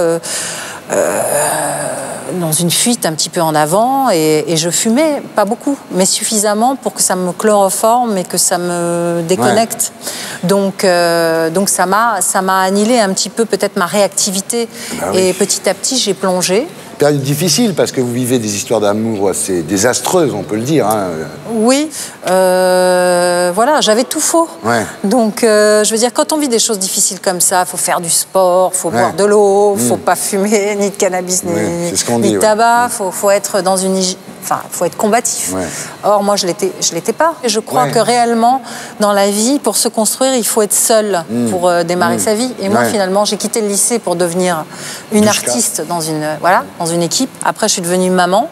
Finalement, je ne m'étais jamais retrouvée en face de moi-même, face à ma vie d'adulte ou de futur adulte. Et c'est là où je me suis retrouvée face à ma vie, avec un tel poids sur les épaules, des dettes, enfin des petits-enfants. Ça veut dire que j'avais plus de liberté. Une femme, quand elle a des enfants et qu'elle n'a pas d'argent, ça veut dire qu'on est bloqué à la maison. Ça, c'est sûr. Donc, pendant toute la période où ils étaient en bas âge, j'étais avec eux. Donc, je ne sortais pas. J'étais isolée, sans carnet d'adresse, seule. Et après, j'avais la plage des horaires des enfants. C'est-à-dire qu'à 4 heures de l'après-midi, ma journée s'arrêtait. Et donc, c'était pour moi, pour l'artiste, un enfer. Un enfer, parce que vous êtes retrouvée à un moment en vendeuse rue de Rivoli, c'est-à-dire, les années 80 n'étaient plus à la mode. Quand j'allais voir les gens, on me disait bah oui, mais elle a l'image de Disney, j'étais un peu paumée en plus. Voilà, donc... Vous retrouvez vendeuse? Ouais, je me retrouve vendeuse, je me retrouve à devoir lâcher mon appartement parce que dur, je peux pas payer mon loyer et je me retrouve donc je me dis maintenant qu'est-ce que je fais? J'ai pas le choix. Je me suis dit maintenant mon objectif c'est récupérer un appartement et mes enfants, donc je vais travailler comme tout le monde et puis la vie va me sourire et là j'ai commencé à me reprendre en main. Vous faites La Première Compagnie qui est une émission de télé-réalité de TF1. Ça vous a aidé ça? Beaucoup, oui. Parce qu'à l'époque, qu'est-ce que je pouvais faire de mieux que la télé-réalité? Ça vous a rapporté un peu d'argent en plus? Voilà, je passais des lectures de théâtre, ça ne marchait pas. Pourtant, j'étais pas plus mauvaise qu'une autre, mais je sais pas. C'était comme ça, c'est des cycles dans la vie. J'allais au-devant des castings, ça ne marchait pas. En revanche, un jour, j'appelle la production de Première Compagnie et en démol, et je dis voilà, je m'appelle Douchka. Le lendemain, ils me reçoivent et le surlendemain, je signe mon contrat. Voilà. Et voilà, je fais une embellie au niveau médiatique, au niveau financier, à tout niveau. Tout à fait. Et c'était donc positif. Une bonne chose. Une bonne chose. Aujourd'hui, vous êtes nostalgique de l'époque Disney Douchka? Non, je suis pas nostalgique parce que finalement, il m'arrive plein de choses formidables. Et je serais nostalgique si je faisais plus rien aujourd'hui. Si c'était à refaire, qu'est-ce que vous ne referiez pas pareil? J'imagine que vous signeriez le contrat que Pierre Sisman vous proposait chez Disney. Je donnerais la préférence à ma carrière plutôt qu'à mes passions amoureuses. Et clairement, je pense que... Parlez de vos passions amoureuses, là. C'est vrai que vous avez quand même... vous êtes tombé sur des mecs, quand même, qui n'étaient pas toujours faciles. Il y en a un qui vous tapait dessus, quand même. Bon, j'ai vécu des drames, mais... mais peut-être qu'il fallait que je passe par là pour comprendre ce que c'était que le prix de la passion et les limites des choses. Le jour où vous allez mourir, oui. Qu'est-ce que vous voulez qu'on marque sur votre tombe? Aimer toujours plus fort pour être sûr d'aimer assez, peut-être. Ouais. C'est joli. Je sais pas. Mais... Si. Vous avez l'air d'avoir la forme, là. Oui, oui. Je crois que j'ai jamais été aussi bien dans mes baskets, quoi. En tous les cas, j'étais très heureux de rallumer dans mes la talons, lumière sur vous. Pas mes baskets. Merci, Dushka. Merci, Thierry.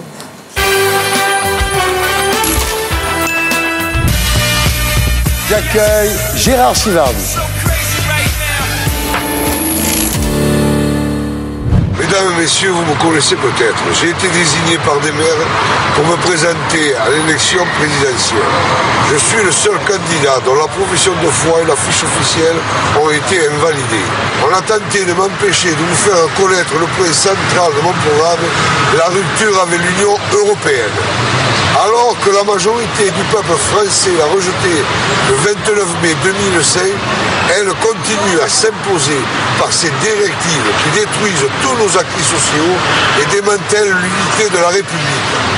Pour me soutenir, je vous invite à rencontrer les maires et les représentants de mes comités de soutien ainsi que les militants du Parti des travailleurs qui luttent à mes côtés pour que votre volonté de rupture avec l'Union européenne soit enfin respectée. On ne nous fera pas taire. Tout le monde en a parlé à retrouver le socialiste Gérard Chivardi dans le Languedoc-Roussillon, à Maillac, la commune dont il est le maire. Je vous amène à un restaurant agricole. Nous voulons fêter nos victoires électorales dans ce restaurant. C'est très sympa. Candidat dissident des maires pour la présidentielle de 2007, Gérard Chivardi n'a pas fêté de victoire nationale faute de succès populaire. C'est en revanche 2 mandats de maire qu'il a déjà arrosés aux côtés de sa femme, conseillère municipale. Mais il est également artisan maçon depuis plus de 40 ans. Vous savez, j'ai été le plus jeune artisan de France. J'avais 20 ans par émancipation à l'époque. Il a fallu que mes parents m'émancipent parce que la majorité était à 21 ans. Et je me suis installé le 1er juillet 1970. Son autre fierté, c'est Alexandre, son fils, dans le bâtiment, comme lui. Il a eu son premier bulletin de salaire, il avait 5 ans. Et il avait voulu à tout prix, je restaurais une vieille grange. Il a passé tout le mercredi après-midi avec moi. Il faut laisser faire les enfants, choisir leur métier dans la mesure où ils peuvent l'exercer. Parce que bon, les tailles sont quand même assez tenues là-dessus. Et voilà, ça fait qu'il est avec moi. Direction maintenant la mairie de Maillac, dont Gérard Chivardi, fils d'immigrés italiens, est l'administrateur depuis 2001. J'avais dit à mon grand-père, tu sais, un jour, papy, eh bien, je me présenterai à la mairie de Maillac pour montrer que des petits-enfants d'immigrés sont capables d'arriver à être maire d'une commune. La reconnaissance, voilà ce qui le motive. Et vraiment, vous ne pouvez pas vous imaginer la joie que j'ai éprouvée quand j'ai été élu la première fois maire. À part la naissance de mes enfants, je crois que c'est la chose la plus belle qui pouvait m'arriver. Gérard Chivardi, qui briguait un mandat national, se contente aujourd'hui de ses responsabilités locales. Il faut dire que Maillac, c'est son pari à lui. Parce que ce que vous ne savez pas, c'est qu'avant que Paris existe, Maillac existait en tant que village. C'est le plus vieux village d'Europe. Donc, la vraie capitale de la France, c'est Maillac. C'est pas Paris, hein. J'adore mon village. Portail du Midi. Bonjour Marie-Jeanne. J'ai demandé au gars qui faisait les pavés de nous faire comme un écusson avec remparts, et le M qui peut être Maillac ou Minervois. On l'interprète comme on veut. Et voici la mairie tant chérie. Je vais vous faire visiter maintenant la salle du conseil municipal. Une salle voûtée du XIIe siècle, avec une Marianne dont tous les gens qui viennent me disent qu'elle est splendide. Voilà le bureau du maire. Alors dans ce bureau, il y a une découverte. Le four à pain du XIIe siècle de Maillac. Dès qu'il a un peu de temps, Gérard Chivardi s'éloigne pour aller se ressourcer face à la mer. Alors je viens là, vous voyez. Quand j'en ai marre de tout le monde, que j'en ai marre de tout. Je m'assois sur un banc. Si tous les gens pouvaient faire ce travail, s'asseoir en face de la mer et se dire quand même, on n'est que de passage, À quoi ça sert de milliards d'argent, d'ici, de là? Allez, vivons tous bien, tranquilles, respirons, passons le peu de temps qu'on est sur Terre à admirer. Et ça me fait du bien. La contemplation et l'introspection terminées, il revient aux considérations très terre-à-terre de la politique. Ce soir, il anime une réunion avec les membres du Parti ouvrier indépendant, dont il est l'un des secrétaires nationaux depuis sa création en 2008. Alors, on a quand même à se féliciter. Au Parti ouvrier indépendant, on a à se féliciter. L'un des combats du parti est de sauver les communes de France. Alors, Gérard Chivardi, prêt pour 2012 ? Et maintenant, la lumière se rallume sur Gérard Chivardi. Gérard, bienvenue sur le plateau de Tout le monde en a parlé. Bonjour. Bonjour. Alors, vous êtes né le 17 avril 1950 à Narbonne, famille d'émigrés italiens. Vous dites, mon grand-père avait fui le régime de Mussolini, ça fonde une destinée. En plus, Narbonne, c'est la circonscription de Léon Blum, donc tout ça est un peu inscrit dans l'histoire. Alors, votre parcours politique commence à l'âge de 8 ans. Votre grand-père avait été mal reçu quand il était arrivé en France. On appelait les Italiens les macaronis. Hein. Il y avait beaucoup de mépris dans tout ça. Et à 8 ans, vous lui avez dit, écoute, papy, un jour, je serai maire de notre village. Voilà. Donc, voilà, et j'ai tout fait pour. Et voilà. J'étais président de club de rugby, j'ai été conseiller municipal, adjoint au maire, et puis maire en 2001. Et voilà. Alors, en 1970, vous avez 20 ans, vous avez un CAP de maçon, et vous vous faites émanciper pour pouvoir créer votre entreprise de maçonnerie, que vous avez toujours d'ailleurs, non? Que j'ai toujours eu, j'ai toujours l'activité. Je prépare la succession par mon fils qui va prendre d'ici 2 ou 3 mois. Ah ouais. Alors, votre engagement en politique réelle dans un parti politique, c'est en 1974. Vous adhérez au Parti Socialiste. Faut dire que votre grand-père en Italie était originaire de la ville de Solferino. Ça. Là aussi, c'est incontournable. C'est le destin. C'est le destin. C'est le destin, c'est fabuleux. Ouais. Alors à l'époque, vous votez Mitterrand malgré le recul de Mitterrand sur l'école libre. Hein. Ah oui, ça, je ne l'ai jamais accepté. Ouais. Bon, Mitterrand était-il de gauche? Ouais. On peut se le demander, oui. C'est la grande question. En tous les cas, vous êtes laïque, anticlérical, hein, et quand on vous parle de Dieu, vous dites croire en Dieu. Je vous dirai demain si je le vois, quoi. Voilà, c'est ça. Vous y croyez pas? Non, je n'y crois pas du tout. Pas du tout. Non. Vous pensez que c'est une blague qui a été inventée, quoi? Disons que ça a permis de calmer pendant un certain temps le monde. Hein. Ouais. La religion, au départ, était faite pour ça. Elle s'est transformée maintenant en conflit permanent dans le monde. Ouais. Donc, ça serait bien si on mettait l'Église de côté, qu'on la fasse disparaître en totalité. Oui, vous êtes un qu'elle n'est plus. Ouais. Voilà. Donc, pour vous, c'est l'opium du peuple. Ah oui. Ouais. Alors, comme promis à votre grand-père, vous devenez maire en 2001, et en octobre 2006, vous êtes à Paris pour une manifestation contre l'intercommunalité forcée avec d'autres maires de France. Après la manif, vous discutez avec les maires et vous constatez finalement que dans les programmes des candidats à la présidentielle, il n'y a rien qui correspond vraiment à vos attentes. Et là, vos copains maires vous disent « Pourquoi tu ne te présenterais pas à la présidentielle ?» Oui. C'est extraordinaire. Alors là, vous sortez avec votre épouse, vous dites « Qu'est-ce que t'en penses ?» Et elle a cette phrase formidable, elle vous dit « Oh bah écoute, on verra bien. » Voilà. Et me voilà alors qu'elle est partie dans une grande aventure, très grande aventure. Donc vous donnez votre accord, et là commence la chasse aux signatures, hein, parce qu'il en faut 500. Mais comme vous avez beaucoup milité auprès des maires, etc., en 3 semaines, vous avez 570 signatures. Ça va?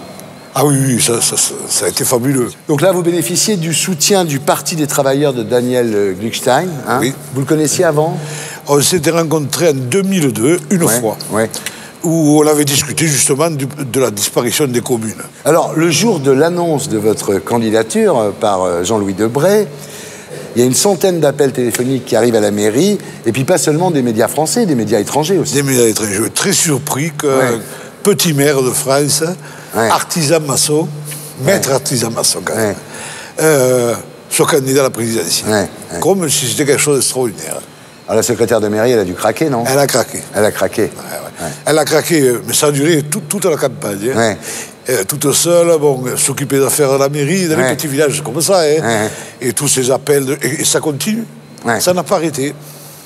Alors, devant la mairie, en fait, les télévisions se battent pour vous interviewer, quoi. Vous devenez comme ça une espèce de vedette instantanément. Et là, pour ne pas céder à la pression, vous partez en vacances. Oui. Vous partez avec Francine. Voilà, avec Francine, tranquille, tous les deux. Vous allez où? Oh, un peu partout. Ouais. Mais à l'aventure, on prend la voiture et ça va. Ah oui, d'accord. Ah oui, d'accord. Voilà. Et on visite la France. Ouais, voilà. C'est fabuleux, la France. Ouais. Fabuleux. Alors ensuite, la campagne s'organise dans la débrouille, hein, parce que vous n'avez pas des millions à dépenser. Vous prenez le train, ce qui vous permet de vous reposer d'ailleurs. Vous dormez chez l'habitant? Oui, toujours. J'ai exigé de dormir chez l'habitant. Vous savez, quand vous êtes candidat, si vous avez les parrainages, en 2007, on vous donnait 700 000 €. Ouais. Voilà. Donc j'ai dit, il ne faut pas dépasser la somme. Et nous avons dépensé... 696. Ouais, 696 000 €. On n'est pas arrivé à dépenser la somme. On n'est pas arrivé... Comme quoi, on peut faire une campagne présidentielle sans dépenser des millions. Ouais. Il vaut mieux les donner aux gens qui en ont besoin.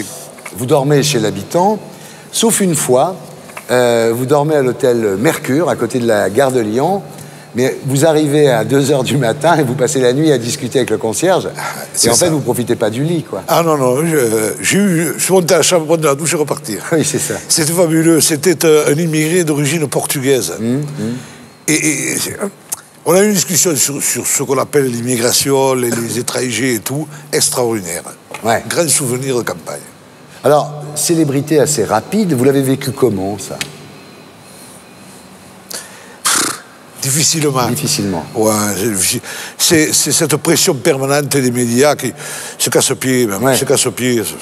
Ça ne le mérite pas. Oui. Quelles ont été les réactions de votre entourage? Par exemple, Francine, elle a réagi comment quand vous êtes devenu comme ça une star des médias? Non, bien, oui. Et au village, ils l'ont vécu comment, à Maillac? Ah, ils sont fiers. Ah ouais, ils étaient contents. Ouais. Puis ça fait connaître le village. Vous savez, depuis 2007, on a 15 à 20 000 personnes qui viennent par an à Maillac. C'est fou. C'est fabuleux. Alors, avec les médias, au départ, vous avez peur, effectivement, de la forte exposition médiatique que constitue la candidature à l'élection présidentielle. Et vous dites à Francine, votre femme, je vais en prendre plein la gueule, est-ce que tu te sens capable de supporter ce qui va se dire? Et elle vous dit, si ça te fait plaisir, vas-y, quoi. Les enfants, je vais m'en occuper. Voilà, ça a été un deal entre vous au départ, quoi. Voilà. Elle s'est occupée de cette partie maison, enfants, et puis moi, je me suis occupé des médias. Ouais. Voilà. Mais est-ce qu'il s'est dit des choses extraordinaires? Non. Non. Je n'aurais pas permis. Oui, puis c'est pas... Je n'aurais pas permis. Il n'y a pas eu de secrets qui ont été trahis à ce moment-là. Non. Simplement, Francine, elle vous demande de prendre 2 repas par semaine à la maison. Hein. Voilà. Et ça, on s'était mis d'accord. Et tous les mercredis, j'étais à Maillac. Voilà. Bon, des fois, je bordais sur le jeudi matin. Puis je remontais sur Paris. Pourquoi? Pour pas prendre le melon, pour pas perdre le contact avec les réalités, c'est ça? Oui, pour rester au contact avec ma population, avec mon entreprise, Oui, bien sûr. mes clients et tout, et puis pour ma vie de famille personnelle. Moi, je trouve c'est important, ça. Oui, bien sûr. C'est un équilibre important. En fait, vos rapports aux médias étaient gérés par 2 membres du Parti des travailleurs. Il y en a un qui était un ex-journaliste qui organisait, et l'autre qui était un ex-chauffeur de taxi qui, lui, vous conduisait. Mais enfin, à la fin, c'est quand même vous qui choisissez, quoi. Alors, non. Vous avez refusé de faire l'émission de Laurent Ruquier, Gérard? Oui. Il y a certaines émissions qui me paraissent pas intéressantes, tout au moins qui ont rien à faire dans une campagne présidentielle. Et quand on m'invitait à des émissions comme ça, je dis non, ça ne m'intéresse pas. On disait quand même Chivardi, la terreur des plateaux à l'époque, moi je me souviens. Hein. On ne me donnait pas les questions, je répondais, moi, du fond du cœur. Alors, des fois, les journalistes étaient surpris. Quelle émission vous avez préférée? C'est une émission qu'il y avait sur Canal+, c'était Laurence Ferrari. Alors, je ne me rappelle pas ça, c'était le dimanche. Dimanche plus. Voilà. À mes yeux, la plus grande journaliste. Et je me suis régalé. J'ai passé 1 heure avec elle. Des bonnes questions, si vous voulez. C'était vraiment politique. Alors, ça vous a coûté de l'argent, cette histoire-là? Parce que, bon, vous aviez 700 000 €, vous avez dépensé 696, mais est-ce que vous, personnellement, ça vous a coûté de l'argent, cette histoire? Il y a quand même un manque à gagner avec l'entreprise de maçonnerie. Disons 20 à 30 000 € de ma poche, c'est le maximum. Oui, ça va. C'est pas terrible. C'est pas terrible, allô. Alors dites-moi, vous avez quand même rencontré des gens, des filles, vous n'avez pas été tenté à des moments quand même dans cette campagne par des jolis journalistes qui vous accompagnaient Non. Non. Fidèle à Francine. Fidèle à Francine, hein, et puis j'étais pas pour ça, là. Hein. Ouais. Là, on était pour discuter de la France. Ouais. Non. Quel a été le meilleur moment de toute cette campagne, Gérard? C'est le soir des résultats du premier tour. Ouais. Quand avec tout le village, on a fait une immense fête à Maillac. Ouais. Ils m'ont fait une grosse surprise. Hein. Ils avaient mis des télévisions à la salle des fêtes et tout. Ils ont fait cuire de la saucisse, C'était fabuleux. Tout le village était en fête. Ouais. Et c'est quand même... C'est bien, quoi. Voilà, hein. Quel a été le pire moment de toute cette campagne? C'est quand les journalistes se sont mis en tête de me faire passer pour un homme d'extrême gauche. Ouais. Ça, alors, ça me travaille encore. Hein. Ah ouais. Voilà. Vous n'êtes pas d'extrême gauche? Non. Vous n'êtes pas un sous-marin de l'extrême gauche? Non. Pourtant, vous êtes associé à l'époque avec Luc Stein, le Parti des Travailleurs. Ils se sont proposés sur la défense des communes et la défense de la République. Oui. Ça aurait été le Parti socialiste qui serait venu me trouver. Ouais. J'aurais dit oui. Ouais. Moi, c'est bon. Et voilà, mais je ne suis pas extrêmement... Je suis un vrai républicain. Ouais. Je l'avais dit par la campagne, sûrement le dernier vrai socialiste. Oui. Républicain, laïque, voilà. Anticlérical, voilà. Enfin dans la grande tradition. Voilà. Et vraiment socialiste. Alors, le problème, c'est qu'à la présidentielle, Gérard, vous faites 0,34 quand même. Vous êtes le dernier, quoi. Pas de problème. Pas de problème. Pas de problème parce que depuis 2007, il y a un changement dans le pays. On parle des directives européennes. Ouais. Avant 2007, on ne parlait jamais des directives européennes. Moi, j'ai amené ce débat sur les directives européennes et le fait qu'on ne gouverne plus. Dans chaque pays, personne ne gouverne. Vous savez, souvent on me dit, mais vous ne critiquez pas le président de la République. Ouais. Je dis, pourquoi vous... C'est un soldat. Il obéit, il ne gouverne pas. Je le sais bien maintenant, vous le savez comme moi. Bon, c'est l'Europe qui décide maintenant. C'est l'Union européenne, pas l'Europe. Parce que si un Européen convaincu, mais l'Européen des peuples libres travaillant ensemble. Donc vous dites, oui, dans les 300 000, c'est le score que je m'étais fixé, j'étais heureux, quoi. Voilà. Heureux. Daniel Gluckstein, lui, qui avait été candidat en 2002, vous avez dit, 6 mois après, c'est fini, rideau, tranquille et tout, tu verras. Et en fait, vous, pas du tout. Eh non. Ça a continué depuis. Et ça continue sans arrêt. Je veux dire, il n'y a pas un jour où je ne reçois pas du courrier à la mairie, ou des gens qui passent me voir, des journalistes. Par exemple, j'avais annoncé en 2007, je me rappelle, une émission sur BFM, bon, peu importe sur le nom, qu'il fallait renationaliser le système bancaire tant qu'il était temps. Et un an après, il s'est cassé la gueule. Et il ne s'est pas relevé encore. Hein. Non. Et c'est nous qui payons, là. Hein. Alors, vous existez aussi beaucoup, quand même, il faut le dire, grâce aux imitations de Canteloup. La première fois qu'il vous a fait passer pour un ivrogne chez Drucker, Francine vous dit, non mais attends, c'est une catastrophe, quoi. C'est terrible, il te fait passer pour un ivrogne. Et finalement, vous avez été invité par Drucker, et quand vous arrivez au studio Gabriel, donc, vous tombez sur Canteloup, il a peur de vous. Ah oui. C'est un homme qui avait peur. Il avait peur. Ah oui. Je suis arrivé, quand on vous voit en même temps, bon... J'ai fait signe. Ah oui. Il était en train de répéter sur scène. Et il n'osait pas venir, hein. Drucker est allé le chercher, ils ont discuté, et il est venu me trouver. C'est un homme extraordinaire. Nous sommes devenus... On ne se voit pas, hein, je ne veux pas vous dire. Mais bon, on s'est vu 4 ou 5 fois depuis avec Canteloup, et c'est quelqu'un de bien. Ah oui. Et en fait, vous ne buvez pas, en fait. Ah non. Enfin, pas plus que tout le monde, quoi. Non, je ne bois pas d'apéritif ni rien. C'est ça. Je bois du vin à table. Oui. Normal, quand on est de chez vous, c'est le pays. C'est le Minervois. Donc je bois un verre et demi de vin rouge à table, mais c'est tout. Je ne bois pas d'apéritif ni rien, c'est pas... Donc aujourd'hui, vous êtes nostalgique de cette époque de l'élection présidentielle? Non. Non, non. Tous ces journalistes qui vous courent après? Non, c'est pas... C'est une chance inouïe d'arriver là.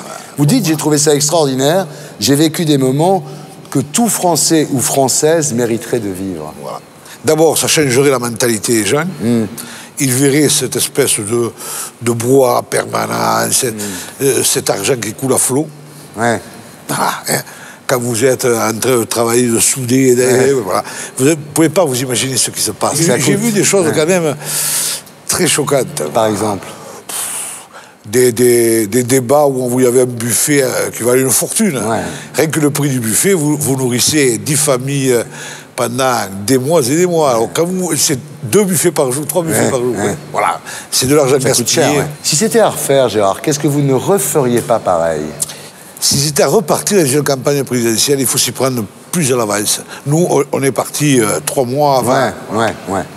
Voilà. Le jour où vous allez mourir, qu'est-ce que vous voulez qu'on écrive sur votre tombe comme épitaphe? Il aimait un pays qui s'appelait la France. C'est bien. Voilà. Ben merci Gérard, j'étais très heureux de rallumer la lumière sur vous. Merci beaucoup. C'est moi qui vous remercie.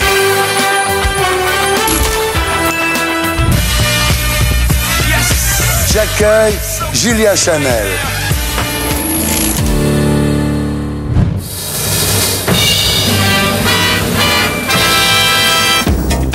Bonsoir.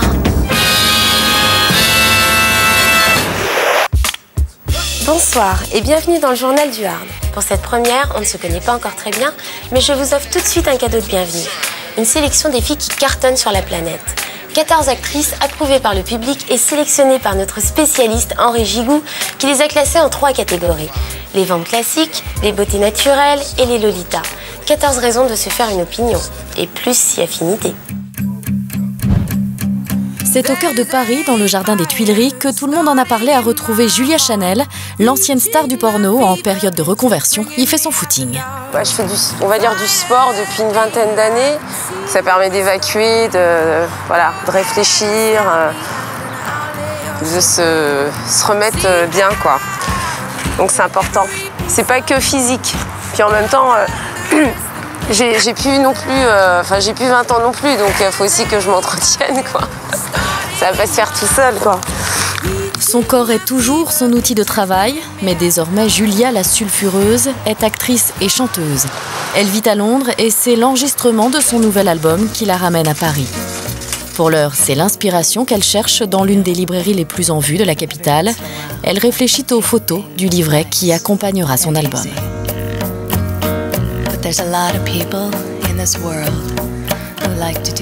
Bettina Reims, là par contre, je connais bien puisque j'ai eu la chance de travailler avec elle. J'adore son travail.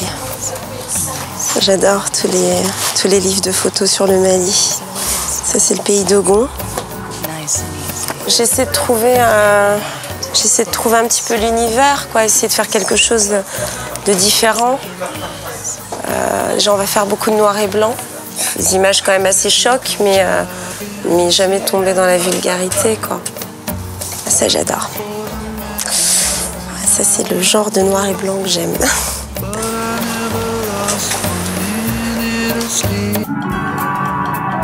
Julia profite également de son passage à Paris pour revoir ses amis.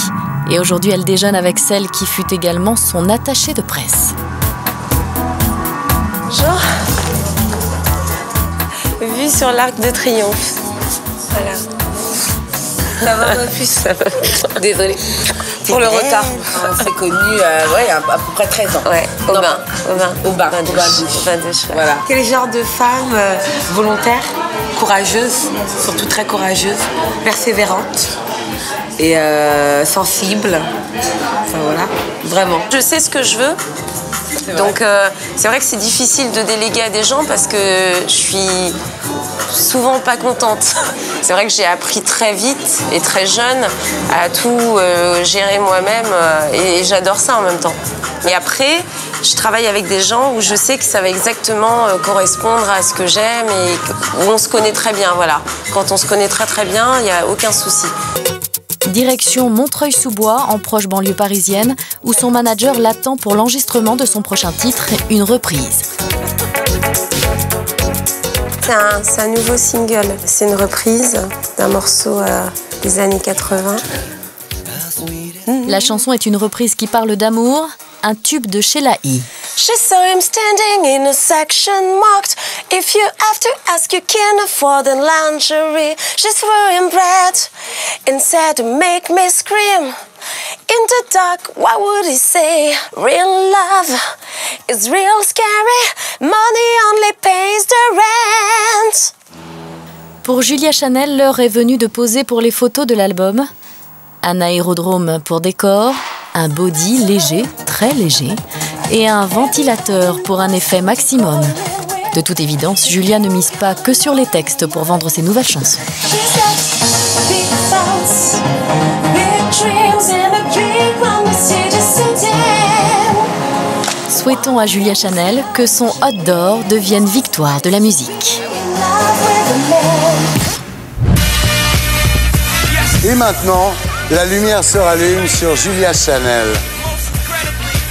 Bienvenue sur le plateau de Tout le monde a parlé. Alors Julia, vous êtes née le 3 novembre 1973 à Paris sous le nom de Julia So. C'est ça. Père d'origine malienne. Peul, exactement. Mère normande. Ouais. Alors vos parents sont issus de familles aisées. Votre père, né à Bamako, est arrivé à Paris après son bac pour faire les beaux-arts. Mais sa famille a connu des revers de fortune. Il faut dire aussi qu'il préférait faire la fête que suivre des cours, non? C'est vrai que c'était plutôt une période où ils avaient envie de faire la fête. Ouais. Voilà. Vos parents étaient assez inadaptés à la vie. Hein. C'était des artistes un peu bohèmes. Oui, mon père surtout. Ouais, ils étaient passionnés, mais un peu autodestructeurs quand même. Bah, disons qu'ils ont préféré privilégier leur relation intime plutôt que celle avec leurs enfants. Voilà. Alors votre mère, elle picolait, non? Ouais. Des fois, elle disparaissait plusieurs jours, elle revenait. Ouais, c'était assez fréquent, des sortes de fugues auxquelles on s'habitue, à force on s'habitue. Au début, c'est un petit peu déstabilisant, puis après, ça fait partie du quotidien. Donc, Et votre père était violent avec elle? Oui, ça arrivait. Ouais. Ça arrivait. Ouais.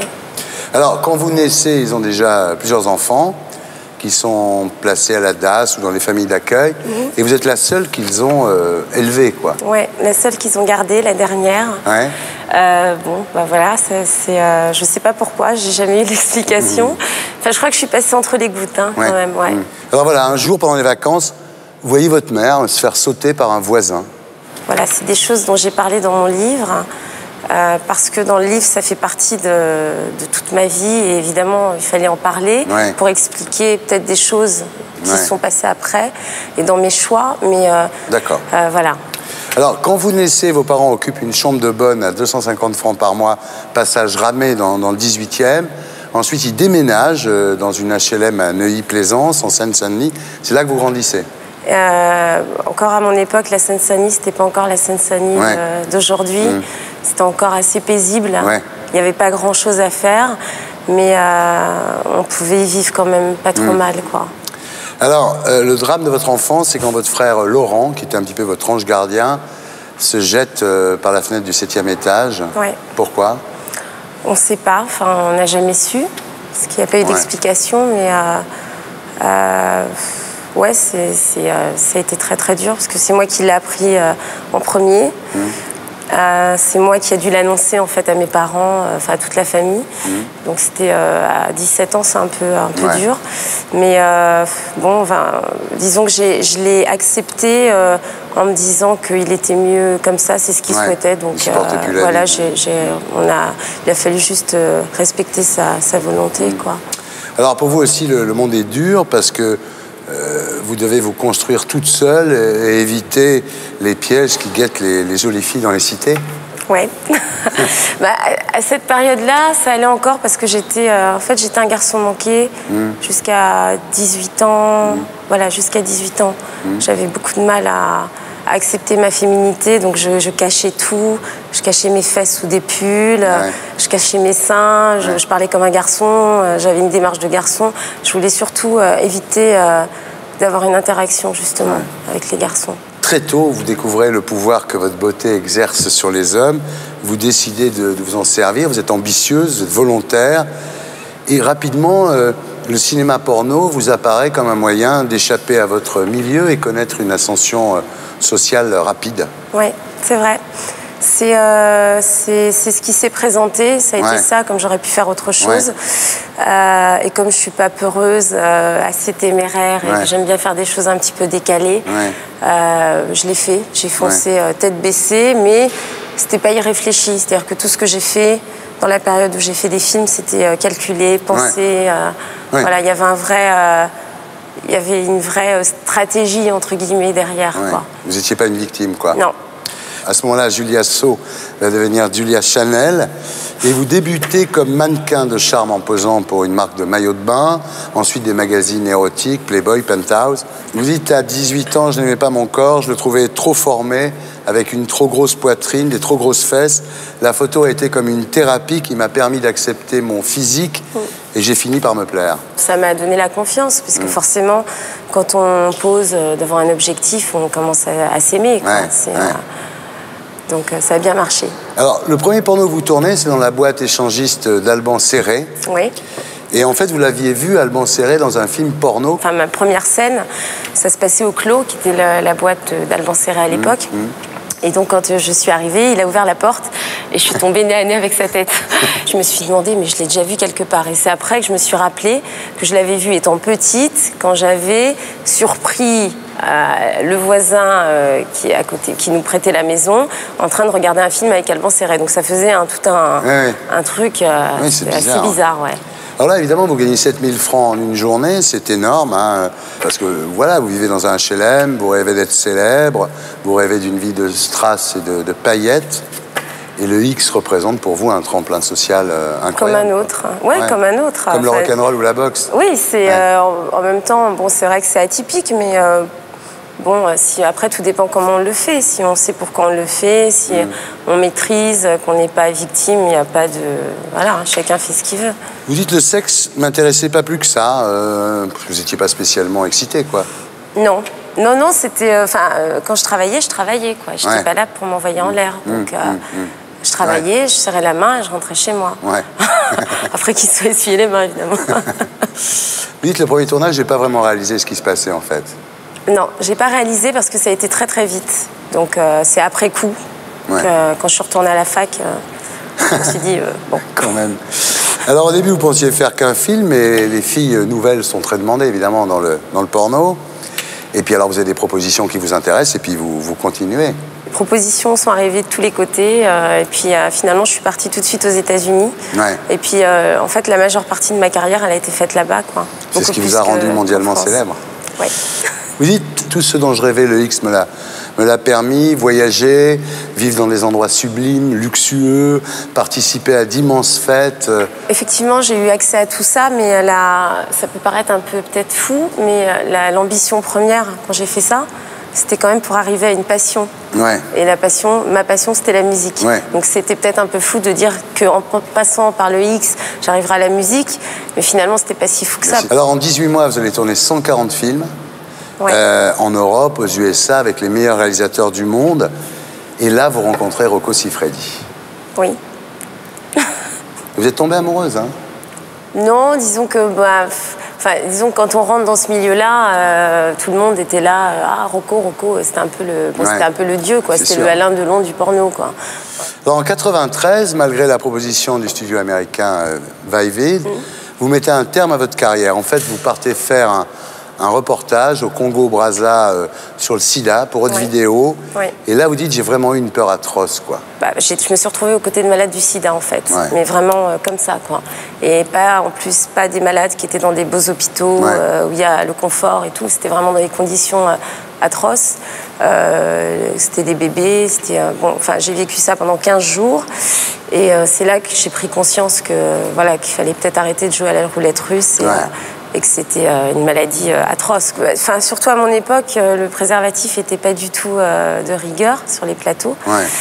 Donc, quand on y pense, c'était quand même super risqué, quoi. Et d'être passé entre les gouttes, c'est miraculeux. Ouais. Certains acteurs qui avaient des certificats médicaux pouvaient être douteux, bidons. Oui, parce que ça ne veut pas dire grand-chose, quoi. Il n'y a qu'une seule protection qui soit réelle, c'est le préservatif, il n'y en a pas d'autre. Alors vous dites, j'étais trop angoissée, ça devenait impossible de tourner. J'ai essayé de rallier tous les producteurs, tous les acteurs, à dire, voilà, venez, on se met tous ensemble, on dit qu'on refuse de tourner s'il n'y a pas de préservatif. Ouais. Et finalement, je me suis retrouvée toute seule. Ah oui.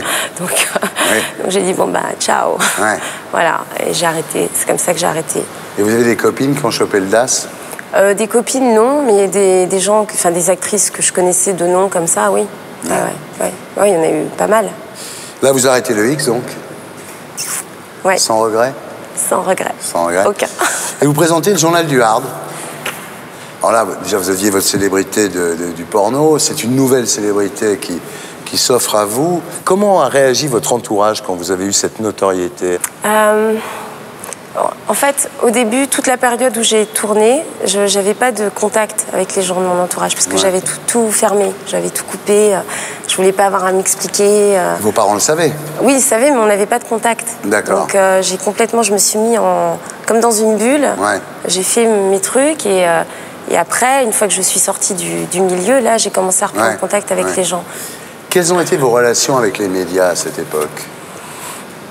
J'ai jamais eu de soucis avec les médias réellement parce que, je sais pas, peut-être que j'avais une image assez bonne, ils n'avaient pas trop envie de me taper dessus. Et puis peut-être qu'ils n'avaient pas non plus trop de raison puisque j'ai toujours assumé ce que je faisais. Vous avez gagné de l'argent? On fait pas ça pour devenir richissime, c'est plus pour essayer d'en faire quelque chose après. Parce que c'est pas le cinéma traditionnel, c'est pas les mêmes cachets, ça n'a rien à voir. Alors l'amour, comment ça s'est passé dans tout ça? L'amour? Oui, parce que quelqu'un qui sort avec vous, quand même, il doit se justifier. On lui dit, ah, t'es avec Julia Chanel, donc le mec doit expliquer qu'en fait, vous êtes une fille formidable, etc. Ah oui. Comment ça s'est passé? Je dois dire que j'ai quand même, pour l'instant, toujours eu de la chance. Surtout à cette époque-là, j'étais avec quelqu'un qui m'a épaulée pendant toute la période où je travaillais. Et encore après, quand j'ai arrêté. Donc ça m'a beaucoup aidé d'avoir quand même un soutien, parce que j'avais personne sinon. Donc, et puis par la suite, j'ai quand même en général jamais eu trop de problèmes. Je suis quand même tombée sur des personnes qui n'avaient pas trop peur d'assumer, même si à la limite ça me gênait plus moi pour eux. Je disais, t'es sûr, ça te fait pas chier je rencontre ta mère, peut-être pas. Et voilà, après... Mais de toute façon, les choses, elles sont déjà sur la table. Donc, ça n'a pas rebuté des hommes dont vous étiez amoureuse? Non. Quel était le meilleur moment de toute cette époque, l'époque du hard? Je dirais c'est toute ma période aux États-Unis, en général. Parce que déjà, je découvrais l'Amérique. Je suis arrivée là-bas, je parlais pas un mot d'anglais. J'étais toute seule. C'était quand même, à 18 ans, se retrouver en Californie toute seule. J'ai eu des très bons souvenirs quand même. Et le pire moment? C'était sur un tournage en Italie, où c'était juste, où je me suis barrée carrément, quoi. Je voulais pas tourner avec les gens qui étaient là. Voilà, il y avait une ambiance qui était juste pas agréable. Et, on vous demandait des choses que vous n'aviez pas envie de faire? Quand on me demandait des choses que j'avais pas envie de faire, je les faisais pas. C'était simple. C'était non, quoi. Et je voulais pas être une serpillière, quoi. Il vaut mieux. Alors ensuite, bon, le journal du hard, ça vous ennuie un peu. Vous voulez pas être une potiche qui lit un prompteur. Vous dites, on ne me laissait rien faire. Exactement, parce que moi j'étais venue avec l'idée d'amener des choses, de faire une émission un peu dynamique et tout. Je trouvais que c'était plan-plan, donc j'avais dit, on faut faire un truc un peu plus jeune, mélanger sexe, mais plus funky, quoi. Et en fait, je me suis rendu compte que c'était pas du tout ce qui était prévu. Donc je me suis retrouvée à lire un prompteur. Je pouvais même pas changer 3 lignes. Bon, c'était un peu pénible. Et donc, basta. Et je suis repartie sur MCM où là, j'étais... C'était la bonne époque de MCM, absolument. Super, Vous avez fait des shows aussi dans des clubs? Oui, partout, en Europe, partout. Je suis allée partout, même au Japon. Et alors, il y a un incident assez symbolique de votre changement de vie, c'est l'incendie. Oui. C'est-à-dire que là, il y a un incendie chez vous et tout ce que vous aviez accumulé, ce que vous appelez votre butin de sexe... parti en fumée. C'est fou. Ouais. Non, c'était bien, ça faisait un peu comme une sorte de purification. C'était un peu pour enlever le passé et puis repartir sur des nouveaux... Enfin, pas enlever parce qu'il sera toujours là et ça fait partie de moi, mais pour repartir sur des nouvelles bases, quoi. Puis avoir ses DVD, ses cassettes, toutes ces photos, les awards, les machins, partis en fumée, c'était pas plus mal, quoi. Mais c'était grave cet incendie, non? Vous auriez pu mourir. Ils m'ont sauvée à, je sais pas, à 1 minute près, j'étais morte, quoi. Aujourd'hui, vous êtes nostalgique de la grande époque? Ah non, moi je suis nostalgique de rien du tout, parce que ma vie, la vie que je rêvais d'avoir, c'est maintenant que je l'ai. C'est quand je chante, quand je suis en studio. Voilà, c'est ça. J'ai rêvé de ça depuis que j'ai 5 ans. Vous avez de la rancune contre certaines personnes de cette époque, non? Absolument pas. Du tout. Aucune. Aucune rancune. C'est pas bon la rancune. Oui. C'est pas bon. Et si c'était à refaire, qu'est-ce que vous ne referiez pas pareil? Je n'aurais pas fait ma carrière en France. Je l'aurais fait uniquement aux États-Unis. Voilà. Le jour où vous allez mourir, qu'est-ce que vous voulez qu'on écrive sur votre tombe, Julien? Elle était drôle. Puis très belle, surtout. Voilà. On pourrait écrire ça aussi. Merci. Je suis très heureux de rallumer la lumière sur vous. Merci Julien. Amis du parking, bonsoir.